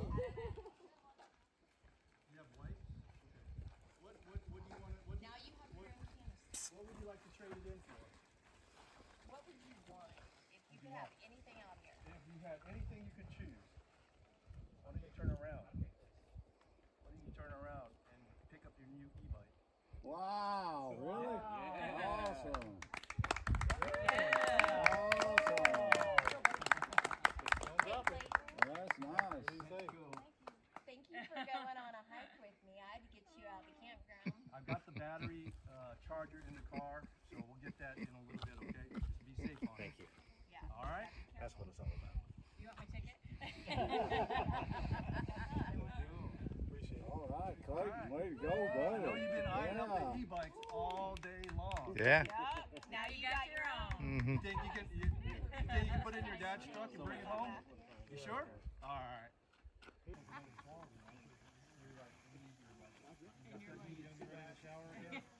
No, you got sour cream there. I may not even need this sour cream. We're all set.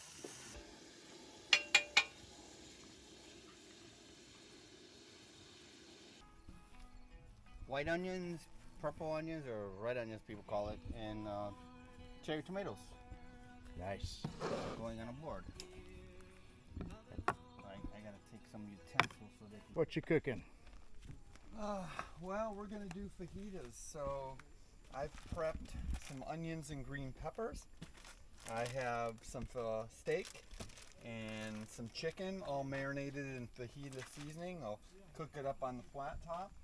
I have some salsa, guacamole, sour cream, and cheese, along with some HEB butter tortillas and some HEB chips. So I think we're good to go. Ah, sounds great. Yeah, can't wait to eat it. Yeah, exactly.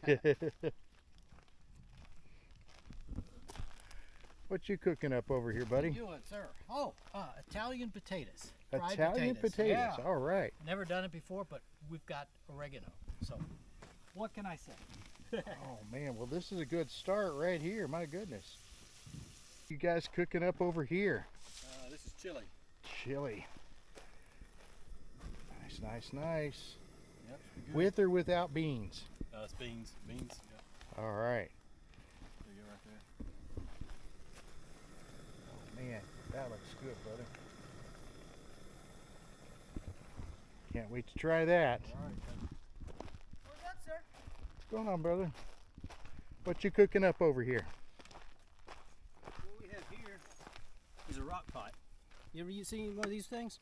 Ever used I'm a rock not pot? sure. I'm not sure. So what it Is does this is a crock it's a pressure pot. cooker? Nope, it's a crock pot, but you know it has no plugs. Okay. So then how's it work? Ah, this is the trick. You see this stone right here? Uh-huh. You heat it up, up to 1100 degrees. Oh my goodness. I don't think I can get it that hot at camp. Say. But and then you somehow pick it up and put it in there. You put it in there. It's got this little jiggy right here. Check this out.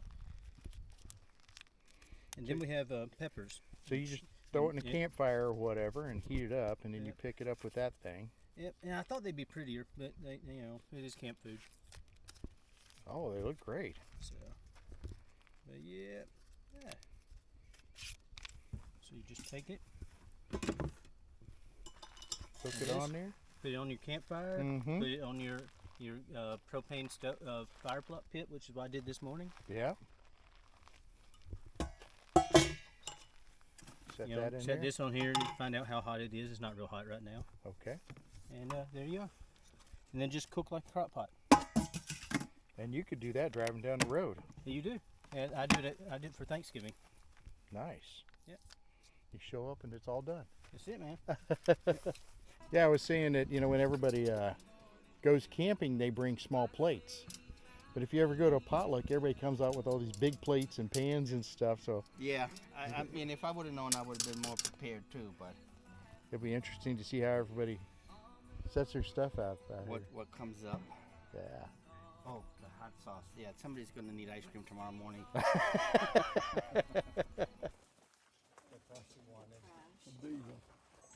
Oh, sorry. You're good, buddy. Alright, we ready? Start pulling full. David's gonna say grace. We just have to deal with it. Yeah. The Gumbie Gathering was really cool. It was great getting to meet all these other content creators. We knew some, but we hadn't met everybody, and so that was really cool. And then all of the guests, all of the followers and subscribers to all the content creators, they all turned out to be really great folks. Several of them had their own channels.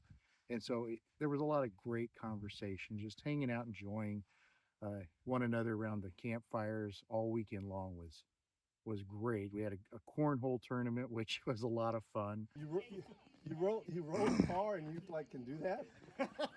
Yeah, because my leg's all discombobulated and it just doesn't hook up to anything. Watch my toes.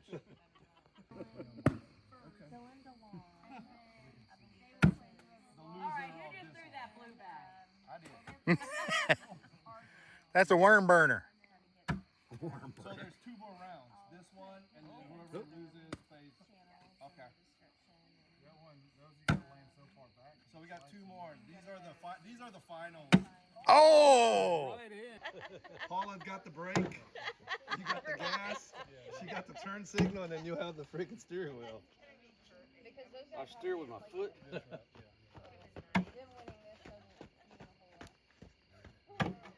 Oh, a ripper. So this came with it, so I'm using them until you wear out.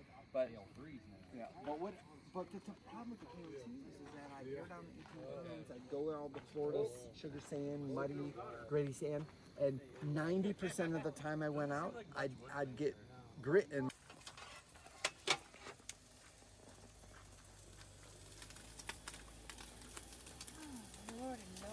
If you guys have not been to the Ozarks, it's a fantastic place to come for hunting and fishing and camping and hiking and all of the things that we like to do.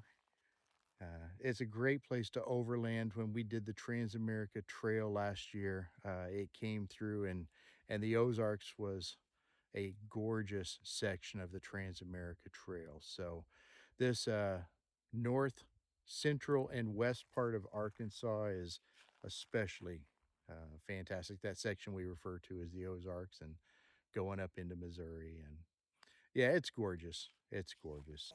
David, what do you think about that Mammo's burrito? Flavor is good. The texture is a little weird for me, but I can get past it. Yeah? Seems like a hearty enough breakfast start? It is. And that's actually my first time ever eating a freeze-dried backpack meal. Yeah? So. Oh, awesome. Oh, I can't wait for you to try the beef enchilada. What do you think, babe? Yeah, we've had this before, but I hadn't had it in a burrito. Yeah. And we put it in a tortilla with some hot sauce. I'm liking that. That's a good solution.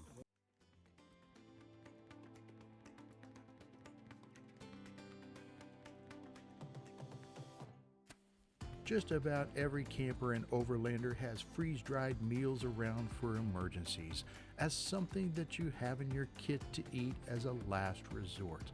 Our last option, because in truth, they really just aren't that good. But here at Mamoo's Camp Kitchen, we're changing all of that. Our recipes are based on the extremely popular, delicious meals that we have created and served in our catering business for years. These meals are low in fat and high in protein, but what really makes them stand out, what separates them from the pack, is their flavor. Try a Mamoo's Camp Kitchen meal and you will never want to eat another freeze-dried brand. Order some today, take them with you on your next adventure, and then hit us up on our socials and let us know what you thought. Mamoo's Camp Kitchen, home cooking for your next adventure.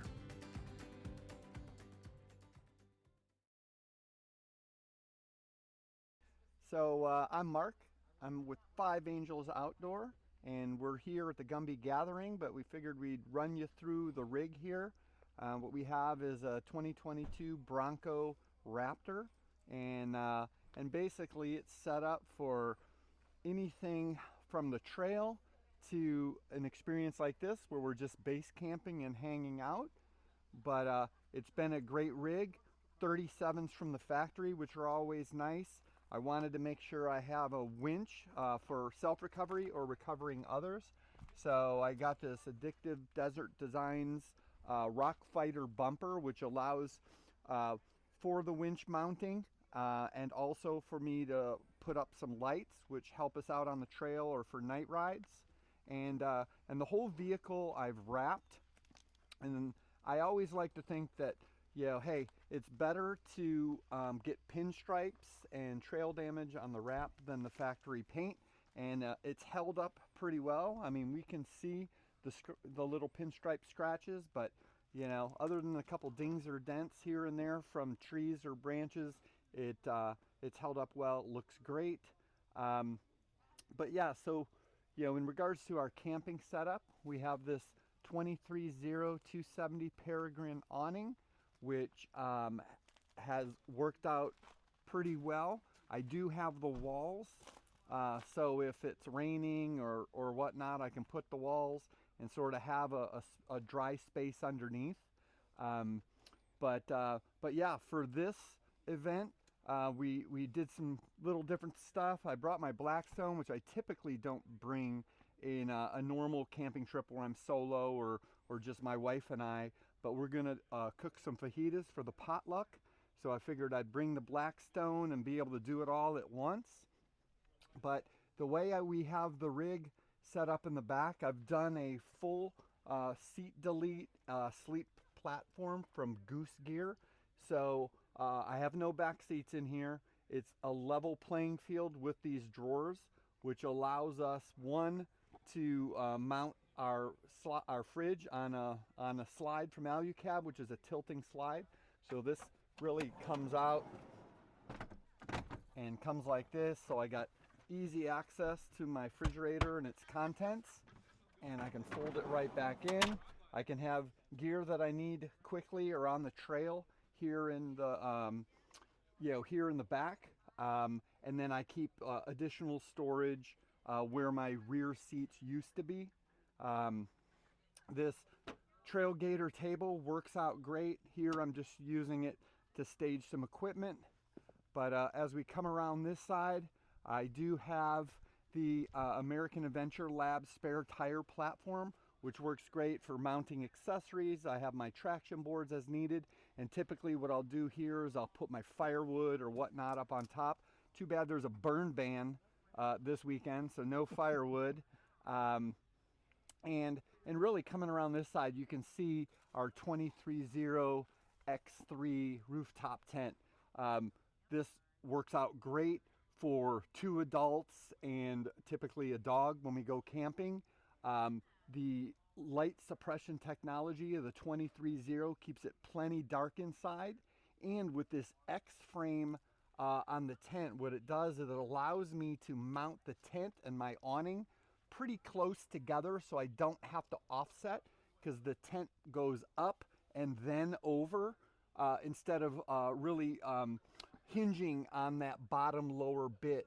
So it's a great tent, comfortable. The mattress is excellent, and just so you can see, you know, as far as, you know, the seat delete, the Goose Gear works out great. I can have side access, and there's access on the top as well, but it really works out well in regards to storing tools, all my camping gear, keeping it out of sight, and then I can have that everything stacked sort of up on top. So I mean, this has been a hell of a rig. It's a lot of fun, and you know, it's something that really I enjoy on the trail and camping. So I appreciate your letting me show you, and you know, we'll see you out there. I'm Jacob with Family Man Camping Adventures. My son and I are here. Clayton, he's over there playing right now. But this, like I said, this is my 2018 Ram 2500. It's got 144,000 miles on it. And so I'll kind of go over my setup on it. So starting at the front, we've got the Summit Ranch hand bumpers with the Safari LED lights. We've got some 3-inch cube lights up top, and it's got a 2.5-inch level kit with 35-inch tires. They're the Falcon Wild Peak ATs.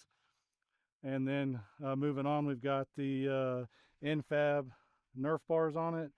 And then for our Overland setup, we've got a Tua Pro rack This is the adjustable rack, so you can do 17, 20, and 23 tall with the Ironman, the recovery boards, and then the Ironman 4x4 Delta Wing 270 awning. And then up top, we've got the Top Oak Galaxy 1.0 tent. And then just kind of moving back here, just got a little bit of a setup on everything, but in the back of the truck, I do have the second gen deck system. And so that's what we use to put all of our gear in. And so a little bit less totes that we have to bring with us. And I do have to mention one little cool thing, a little paper towel holder, $5 deal from Amazon. So I always think those are cool. It's magnetic. It just connects to that magnet. I mean, it's cool. I like it a lot. And it's just some little something to, you know, cool for $5. I've got a little propane mount back here, and then I've got some Apache boxes here just mounted to the rack as well. And so that's kind of what I have for the side. And then this is our all top shower bathroom setup. It just collapses and folds up, and we can keep it on the side of the truck at all times. So this is a deleted truck. It's got a 5-inch exhaust on it, so it's pretty loud, but it runs great. We can pull our travel trailer with it. And yeah, and then in the back we've got all of our clothes and everything. It's a little bit of a mess, but I've got the Blue Eddy AC 180 and then the Set Power P45 cooler back there. So that's kind of our setup. It's a little bit of a mess right now, but and then we've got the Midland 270 radio that we use when we go out too with the Ghost antenna. So that is our setup. Hi, my name's Ed. I'm running F-250 2022. Her name is Meticha. For those who don't know what Meticha means, is nosy, because we're traveling around the country sticking our nose where it doesn't belong sometimes. Stock truck. I do rock climbing, I do overlanding. Depending what group I'm with is what I do. Is it 4-wheel drive? Yes, sir. It's a Tremor package. It's all stock, so I... A built-in Warn. Yes, got a built-in Warn. I have 175 watts of solar on the roof. I carry about 25 gallons of water inside in the back, under the back seat. I have 300 amp hours of batteries. Obviously, I got an outside shower. And I have an easy lift top system. Oh, yeah. Let's go around this side, take a look at that. It's just a set of actuators. Here, let me open it up so you could see them. You might be able to see one or two. It's a topper easy lift system. It's just, here's an actuator. Serious, get out of there. Over there, please. There's just 4 actuators run on 12 volts. They go up and down pretty easily. Mm-hmm. And then you just put these in to support it. Yeah, because I carry too much weight. I have all my recovery gear up there. There's no sense in having recovery gear inside, because if you're going to need it, you're going to be buried anyway, so you better have handy. I have a swing out tire rack, only for the fact that where the tire sits, there's a 6-gallon hot water heater that heats off the engine. Oh, your water heats off the engine? Yes. That's a great idea. It's a boat system. It has 110, 12 volt, and it heats off the engine. It's just really old technology. I got that online, and it came from London. Mm-hmm. It's just like a barrel, bigger than a football, 6-gallon water heater, and the heat from the engine rotates in a coil inside, and it heats the water. So up in a little corner up there, I have a small shower, just in case I don't want to shower outside. Have a sink, full of stuff. It's a catch-all now because you tend to use every inch of space you have to carry your stuff. Oh yeah, yeah. I have an ice coat, I think it's a 45. I like that. This part here is my kitchen. It all slides out. I don't cook on my tailgate because I don't know where my feet have been Yeah. for a cooking surface. And you can sleep there. Can you get through that window? If I had to in an emergency, I can. It's more or less for her to walk back and forth to get through the window. And there's another little platform for her to sit up there. She likes sitting on high ground. Yeah. So when the topper is all down, I can stealth sleep anywhere. I can just slide right in there. It's pretty good. Under my bed there's a drawer for my clothes, and then this drawer goes all the way halfway back under the bed. And I got some crates in there for miscellaneous heaters and stuff like that. And then you do your cooking out here. I cook out here. Again, I don't cook on my tailgate for two reasons. One, I don't know where my feet have been. And if there happens to be a fire on my grill, then I'm going to lose my truck. Right. So if the fire's nowhere near my truck, and I always kick it away from my truck, and yeah, I'll still have a truck, but I'll have a bigger problem to contend with later. Right. So you just pop it out here, and you got a nice rug and put awning and everything. You're set, brother. Yeah, I got a side awning also. I don't always put it out. I mostly use this one. I got little LED lights for nighttime. That's about it. Welcome to the Ozarks and a tour of a survivor's journey Jeep. That's my YouTube channel, and as you see, I sleep inside my Jeep. I've got a Jeep sleep pad here that's pretty good. I've got essentially 6 foot of room here. I've got my water in. I've got a 12 volt freezer. And then below all that is all my cabinetry that I built. It all slides out. There's all kind of containment in there for all kind of things, food. I'm completely self-contained with, I've got a shower built into it. I've got all my cooking stuff out here. It travels pretty well. This summer I did 12,000 miles, sleeping inside the Jeep majority of the time. The great thing about it is there's no tent to set up. I don't have to climb on top of the Jeep for a tent. More than likely I'd be falling out of it most time anyway. So anyway, that's pretty much it. Hey guys, this morning we're going to give you a quick walkthrough of our 2021 Jeep Gladiator. We lovingly refer to this as Heimdall.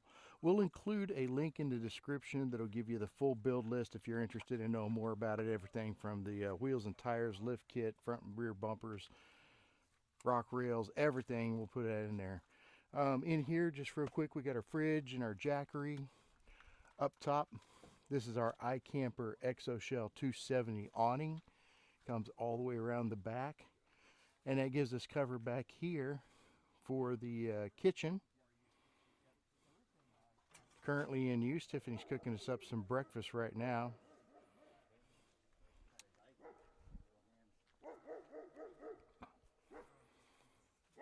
When you get out here, you can see this is our rooftop tent. That's the iCamper Skycamp 3.0 Mini. We've slept over 100 nights in that. We feel like that's the best tent on the market. You know, by the way, if you've not seen the review video for that or the awning, check that out, as well as the annex. This is our annex that goes to the tent. Zips on, attaches. It can be a freestanding. There's doors on either side, windows that open up, and all of the doors like this can be used as an awning. You can prop it up, and when you put it all together, it creates this outdoor living space, outdoor, indoor. You can see this is pretty tall. It gives us a lot of room. We've had as many as 8 people sheltering from the weather in here.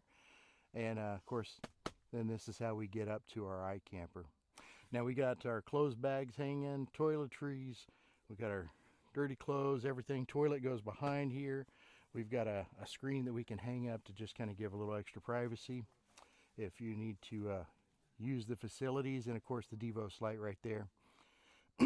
and that's pretty much it. We can live out of this and have a pretty comfortable setup. So that's it. Again, like I said, if we'll put a link in the description if you want more details on this particular setup, just check it out.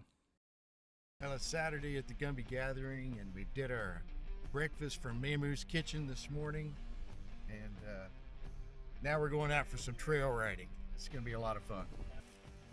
All right, well, we've made it to the trail, and everybody's airing down. We're getting ready to go.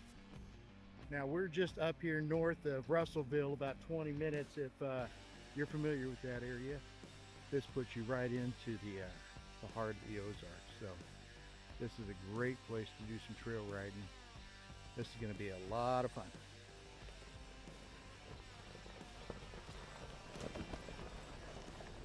It almost looked like they took a piece of wood, drove a couple holes in it, slid him down over his horn. So he can't get his head in something. Yeah. Well, or so he can't like poke anybody.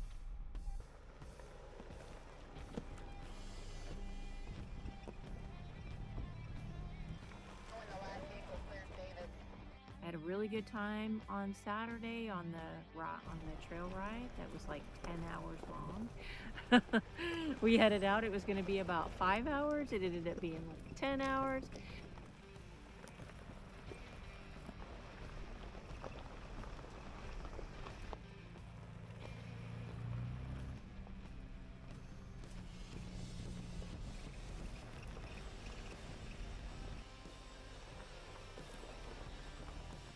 Life of the film crew.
Look at that view, guys.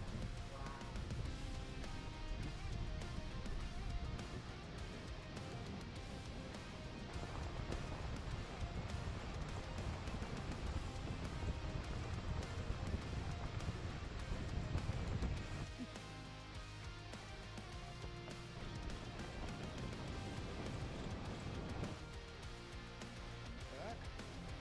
Getting bushwhacked.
one Saturday, we went for a trail ride, and it was only expected to be a few hours is what was on the schedule. But then when David got there, he's like, he's going to be leading the trail ride.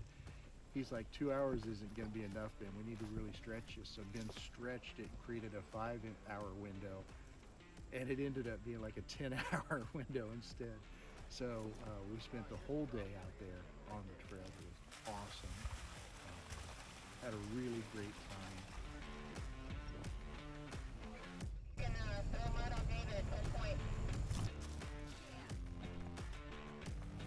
Yeah, because you'd be the one to do it.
All right, your passenger side is going to start coming down.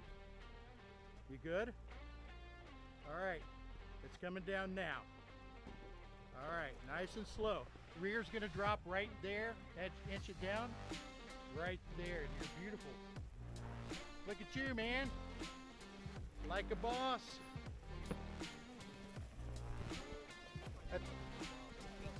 Good. It's good driving, Tex. Passenger front's getting ready to drop. All right, here it's starting to come down now. There you go. Get your brake. All right, your driver rear is going to start to come down. Coming up on it. Right there, break it down. There you go, nice and easy. Now passenger, and just that line right there, you can roll right out.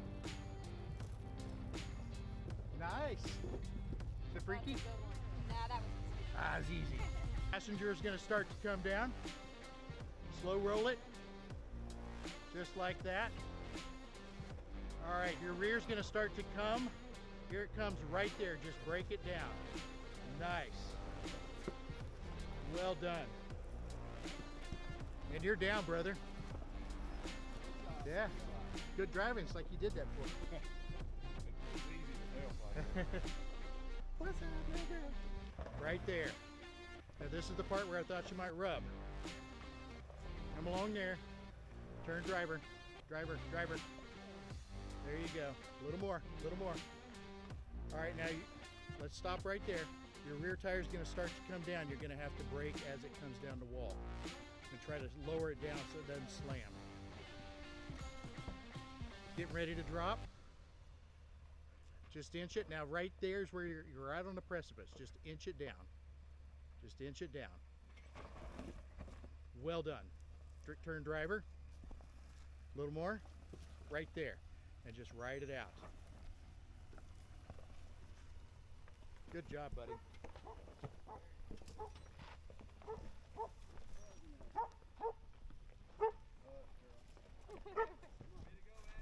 The bulk of the group did like the first half of it, and then they decided they wanted to go back. So David and I and Ed decided we were going to stay on the trail and finish it out. So that was big fun.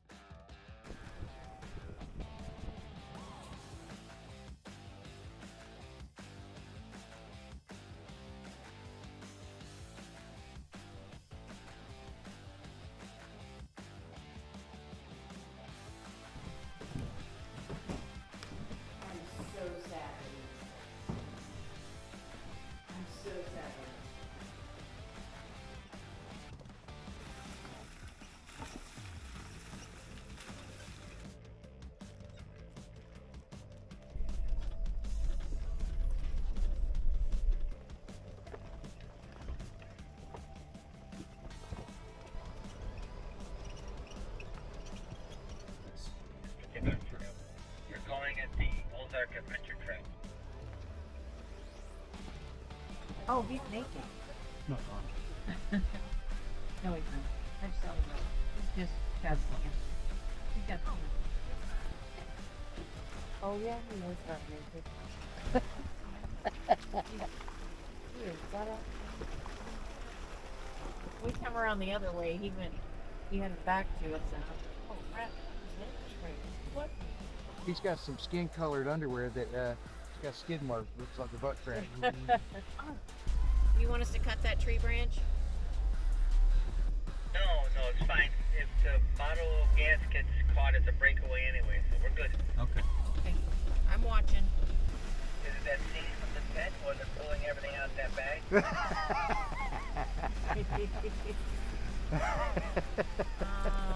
Sure. Yeah, we definitely didn't want to drive through that. But the bypass is pretty narrow, so you've got to get through a tight spot here. Ed is an excellent driver, like a glove. I don't know too many people that could drive that big old rig through this tight spot. He just did it.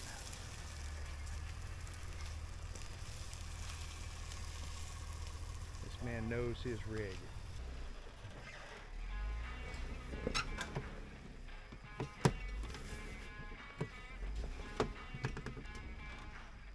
I don't know if that's the line I'd take with your rig. Mm-hmm. That's exactly the line I was thinking. Look at that. Look at that.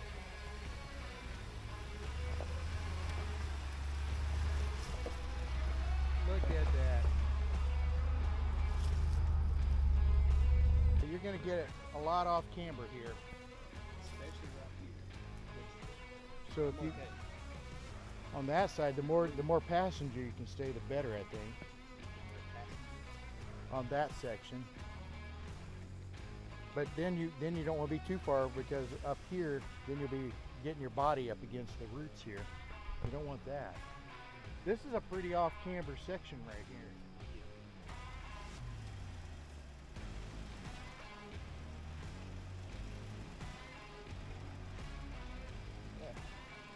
That's a pretty good pitch right there.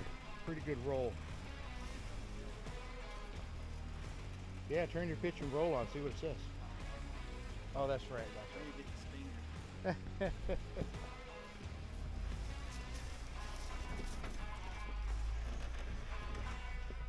So now he's past that part. Now you can straddle that.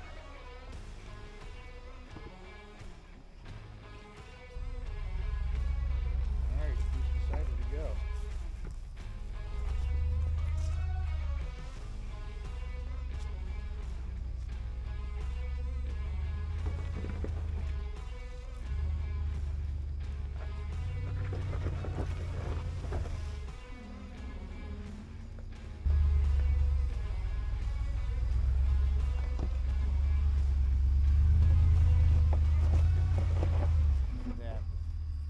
That's the hardest part right there.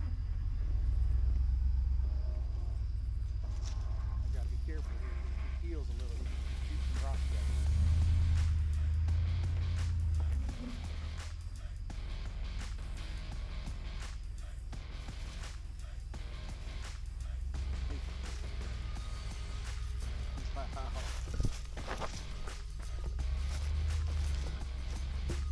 Big old boy's gonna walk it out. Look how close he is over there.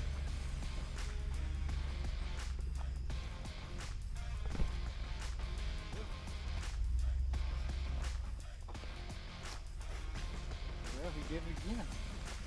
He just walked that big old boy right up through there. He just had to find his line.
it goes. Just slow roll it.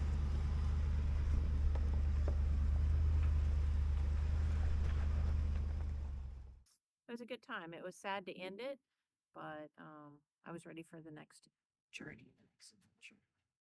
Big thanks to David at Folksy Overlanding for hosting that trail ride, being our trail boss that day. Did a fantastic job. On Sunday, we got up, we drug our feet a little bit because we knew we were going to have to say goodbye to everybody and hit the road. And we'd had a really good time. We weren't really quite ready to say goodbye yet. As the weekend came to an end, it was kind of sad for me. I was really sad to say goodbye to our buddy John Paul Freeman and Ed. I'm pretty fond of those fellas. So we hung around, talked to some folks, and we got our stuff put away. And then we went and hung out and talked to some folks some more. And eventually we knew we needed to get going. So we said our final goodbyes and loaded up and started heading on to our next adventure. And we had a really, really good time at the inaugural Gumbie Gathering. I really, really hope that Ben does this again next year. He did a great job with this one, and can't wait to see what it's going to be like next year. When we packed up and left the Gumbie Gathering, we headed southeast towards our oldest son's home to see him and his fiance. That was awesome. And he was originally supposed to be getting married immediately after the Gumbie Gathering. It wasn't the way that he planned it that way, but it's just the timing had worked out perfectly. But all these things that happened and changed and shifted, and now his wedding had got pushed back a week. We were able to visit for about a couple of hours, and then we headed southeast towards our camp for the night. We left him with him thinking that we were just not going to be able to make it work with our schedule and everything. We were just going to have to miss his wedding, and he was really disappointed by that. What he didn't know is that we had shifted our plans and that we were leaving his house, and instead of coming back to our home in Florida, we were going to see the family in Oklahoma City. And we went there and stayed for a week and got them together. And then we were able to bring the family back with us to Arkansas for the wedding a week later. Did you get it? Yeah. All right, good job. Hi, I'm the mom, grandma, and great-grandma in this group, and I got the fun surprise of having my daughter, son-in-law, come for a week's visit. We decided we were going to hang out there rather than just stay at the campground for a week. Then we took the whole family over to Justin and Ashley's wedding. He didn't know I was coming for sure because I had some health issues that arose right around the time he had told me he was getting married, and I didn't know what that would take, what direction that would take. So I had told him I was really sorry, but I wasn't going to be able to make it. And you sit.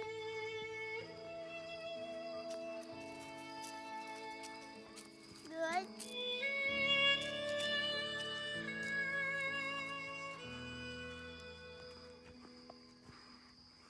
Here it is. There it is. Sid, what's me? Big wolf fire. Where? My mom went, my nephew went, my sister went, my mom's best friend went. And got there just before the wedding started for Justin and Ashley, and totally stunned and surprised Justin. It was so heartwarming to see how happy he was that we were all there and that we'd all made that effort. And we pulled up, our oldest grandson was on the porch, and he was like, "Is that my G and Pop?" And he was looking and he's looking, and then Pop got out of the truck and Xander just went screaming down the deck, "Pop, Pop!" And so that was awesome. That couldn't have been a better wedding gift, I don't think, to him and his family. Okay, now you can give me the crazy tongue picture. Look, we'll do it together. Hang on. Flip it around. I got your hand on.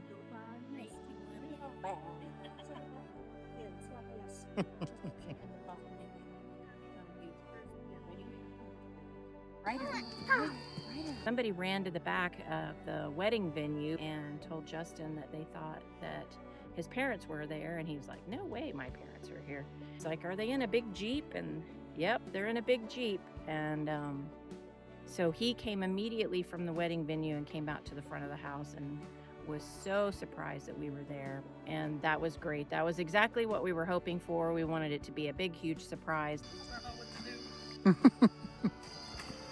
Flowers. Good job. Good job. He wakes up on the day of his wedding feeling like none of his family is going to be there. And then just before the wedding, we all show up, and now he's got everybody there for him. He was very, very happy about that. Thank the Lord for all the blessings he brought us today, for those who have brought Justin and Ashley together to make this day possible. It was a beautiful wedding out in the woods. They did a phenomenal job setting that up and decorating it. And now pronounce you husband and wife. Justin, you may kiss your bride. It was all really nicely done. Outdoor wedding. Weather was perfect, and we all had a great time. It was a very fun surprise, and you could tell that it really meant a lot to him that we were able to actually be there. I'm very happy that we were actually able to be there. It was a very special day. Very glad that we could be a part of it. We were all very happy that we had made that trip.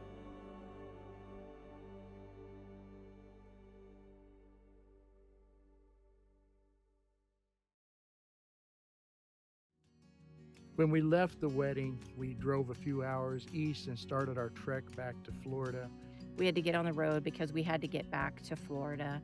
We drove down to the Arkansas River there in Pine Bluff. Sorry, the bugs are bananas out here. And stayed at the Rising Star Campground. We've stayed there a lot of times, and we really, really like that place. It's a great campground right there on the river. Fantastic views. We really enjoy staying there. So the next morning we got up, packed up, and headed towards our next campground, which was in Alabama. And guess what? On the Alabama River. We stayed at the Isaac Creek Campground. That's another campground that we love to stay at. It's super convenient, just the right amount of amenities. It's on the water. It's away from the highway noise. It's a great place to stay. So if you're ever in Alabama, make sure you stay at the Isaac Creek Campground. The weather was great at Isaac Creek. We slept great that night, woke up the next morning feeling really good. And we knew that this was our last day on the road, that we'd wake up the next morning in our own beds at home. So we made the drive home that day, got home that evening. The trip was great. And I was completely not ready to come home, but truth be told, I'm never really ready to come home. It was a great trip. I'm very, very happy that we were able to take it. Always fun to be able to spend that much time with your friends and your family and to see so many really cool things and do so many really cool things. It was a real blessing. I'm very happy that we were able to take and enjoy that time.